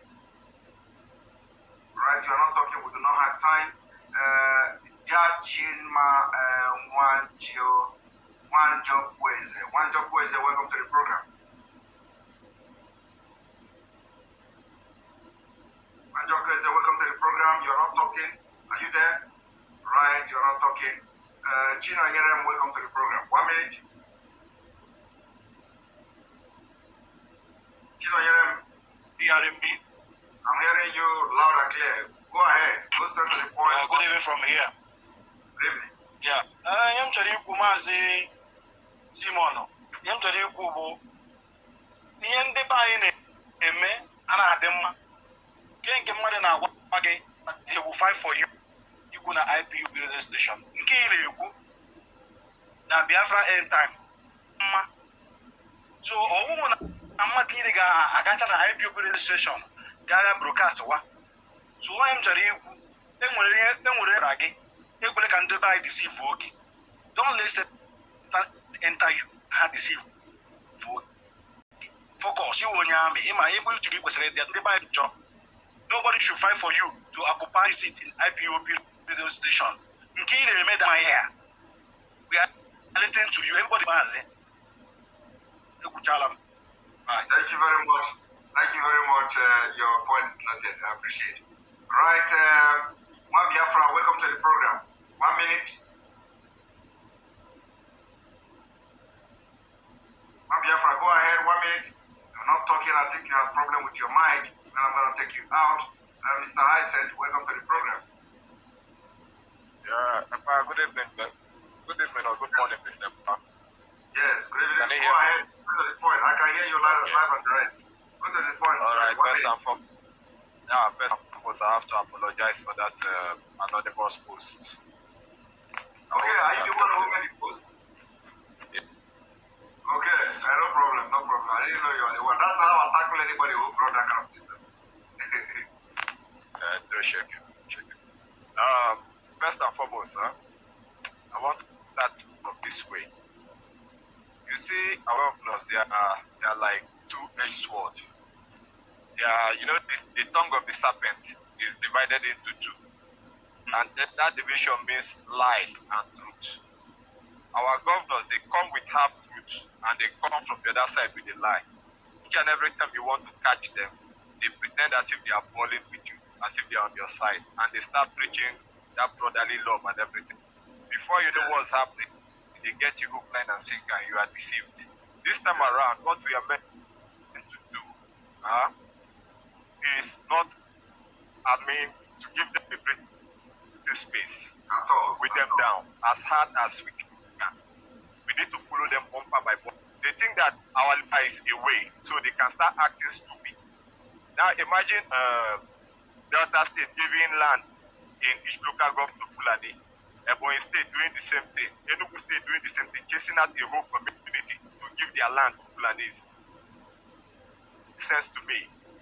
POB, we need to focus and bind ourselves together instead of this in-house fight that's going on in IPO these times. We need to focus on the common enemy and push our goals forward. That's all I have to say. Thank you. Thank you very much for your contribution. I appreciate it. Donald Emeka, welcome to the program. Good evening, Simon. How are you? I'm doing very fine. I'm very glad to talk to you today. Yeah, please, Simon. The contribution I want to make is just I just want to talk about you, because without you don't know what you have done by analyzing all this mess we are into, lifting the sit at home out. So I just want to praise God on your behalf. I thank you, and God will bless you more and more. In Jesus' name, amen. Bye-bye. Bless you too. I appreciate it. Bless you. Thank you. Right, Maazi Ikenga, welcome to the program.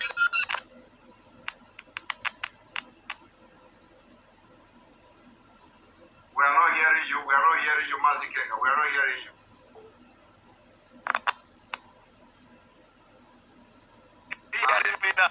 Yes, go ahead. Go ahead. Straight to the point. I have 2 minutes left. You are going to talk 1 minute. My chief is going to talk 1 minute. Go ahead. Good morning. I'm calling from India. Hello. Morning. Go ahead. Okay, Maazi Kenga, I'll send you a message on voice note or your WhatsApp, because I have from Ebonyi State also. And my brother, God bless you. So much thank you for your wonderful work. I will check your message. I will check your message. I will get back to you. Right, Chimezia, welcome to the program. Yeah, good evening, Simon Ekpa. Good evening. You are the last person here. I have only 1 minute left. Thank you. I'm very, very sharp. All right. I must tell you that you are really fired up today. I like the spirit and the emotional part that you showed today, even though you were able to control it. I really like that. The key is this sit at home. We must not do away with sit at home. You said if you can shut down the whole eastern part of Nigeria, governors will just hands up. So anything the DOS is doing, let us not play with this sit at home. That is the key. Thank you, Simon Ekpa. You say we have 1 minute, so let me keep it like that. All right, thank you very much. I appreciate it. All right, people should understand that the sit at home, the call off of the suspension of the sit at home is not the fault of the DOS. This must be made very clear to people. Don't blame DOS for it. It is not the fault of the DOS. They have nothing to they have nothing to do with this order. The order came from our leader, and that should be final, and people should understand that it has nothing to do with DOS. But we have to also understand that this struggle has also entered autopilot.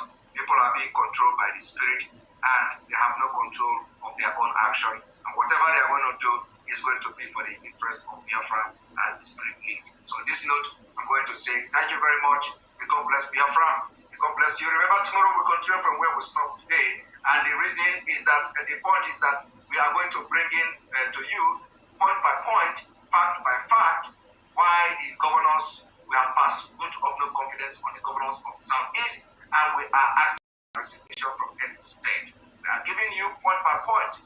Watch this video, hold the section that where I have highlighted this point, and let it go viral, and let the governors themselves watch it. Let them watch tomorrow. We are coming with new video, new evidences, new fact, taking you back the memory lane to, and then come to see how we are going to connect the governors together to make sure that they pay daily for the crime they have committed against our people. This note, may God bless Biafra, may God bless Oduduwa Republic, may God bless Middle Belt, may God bless Amazonia, may God bless Maazi Nnamdi Kanu, may God bless worldwide, may God bless ESN, Sunday Igbo, and all Oduduwa and Yoruba brothers, and all of you that are watching here. May God bless you. See you tomorrow, and make sure that you share this video. And if you did not like this video yet, before I go, let me even check how many likes, because when you like it, you are sending signal to other people to watch the video. So it is very, very important that we have 1,200 likes. We have 2,400 people viewing on 2,400 viewers on YouTube at the moment. So can we see 2,000? And if you don't like it, you press dislike it. Before I go, I want to see 2,000. I want to see 2,000 likes, because we have over 2,400 viewers at the moment, and we have 1,200 likes. That is encouraging. But before we go now, we want to see you. If we have 4 people don't like the video, so if you don't like it, just press I don't like it. If you like it, press I like it. So we want to see these likes going to 2,000, so that before tomorrow morning, it will go to a lot of people. A lot of people will see it on their feed and watch it and follow the tomorrow program. Let us go there. I'm going to refresh to know how many we are now that are liking the video. Now we have 1,400. Make it up to 2,000 so that it will go to a lot of people. Let us not be stingy to people who are going to watch the video because you like it. Because when you like it, the YouTube will be suggesting it to other people that somebody who, somebody else watched these videos, and somebody else watched this video, so that it will go around. And because now we have started the media war against the governors, against the Southeast governors, and we are not doing propaganda. We are not doing propaganda. It is factual, and we are going forward, and we are coming tomorrow with more shocking revelation against them. So thank you very much. May God bless you. May God bless you, and good night.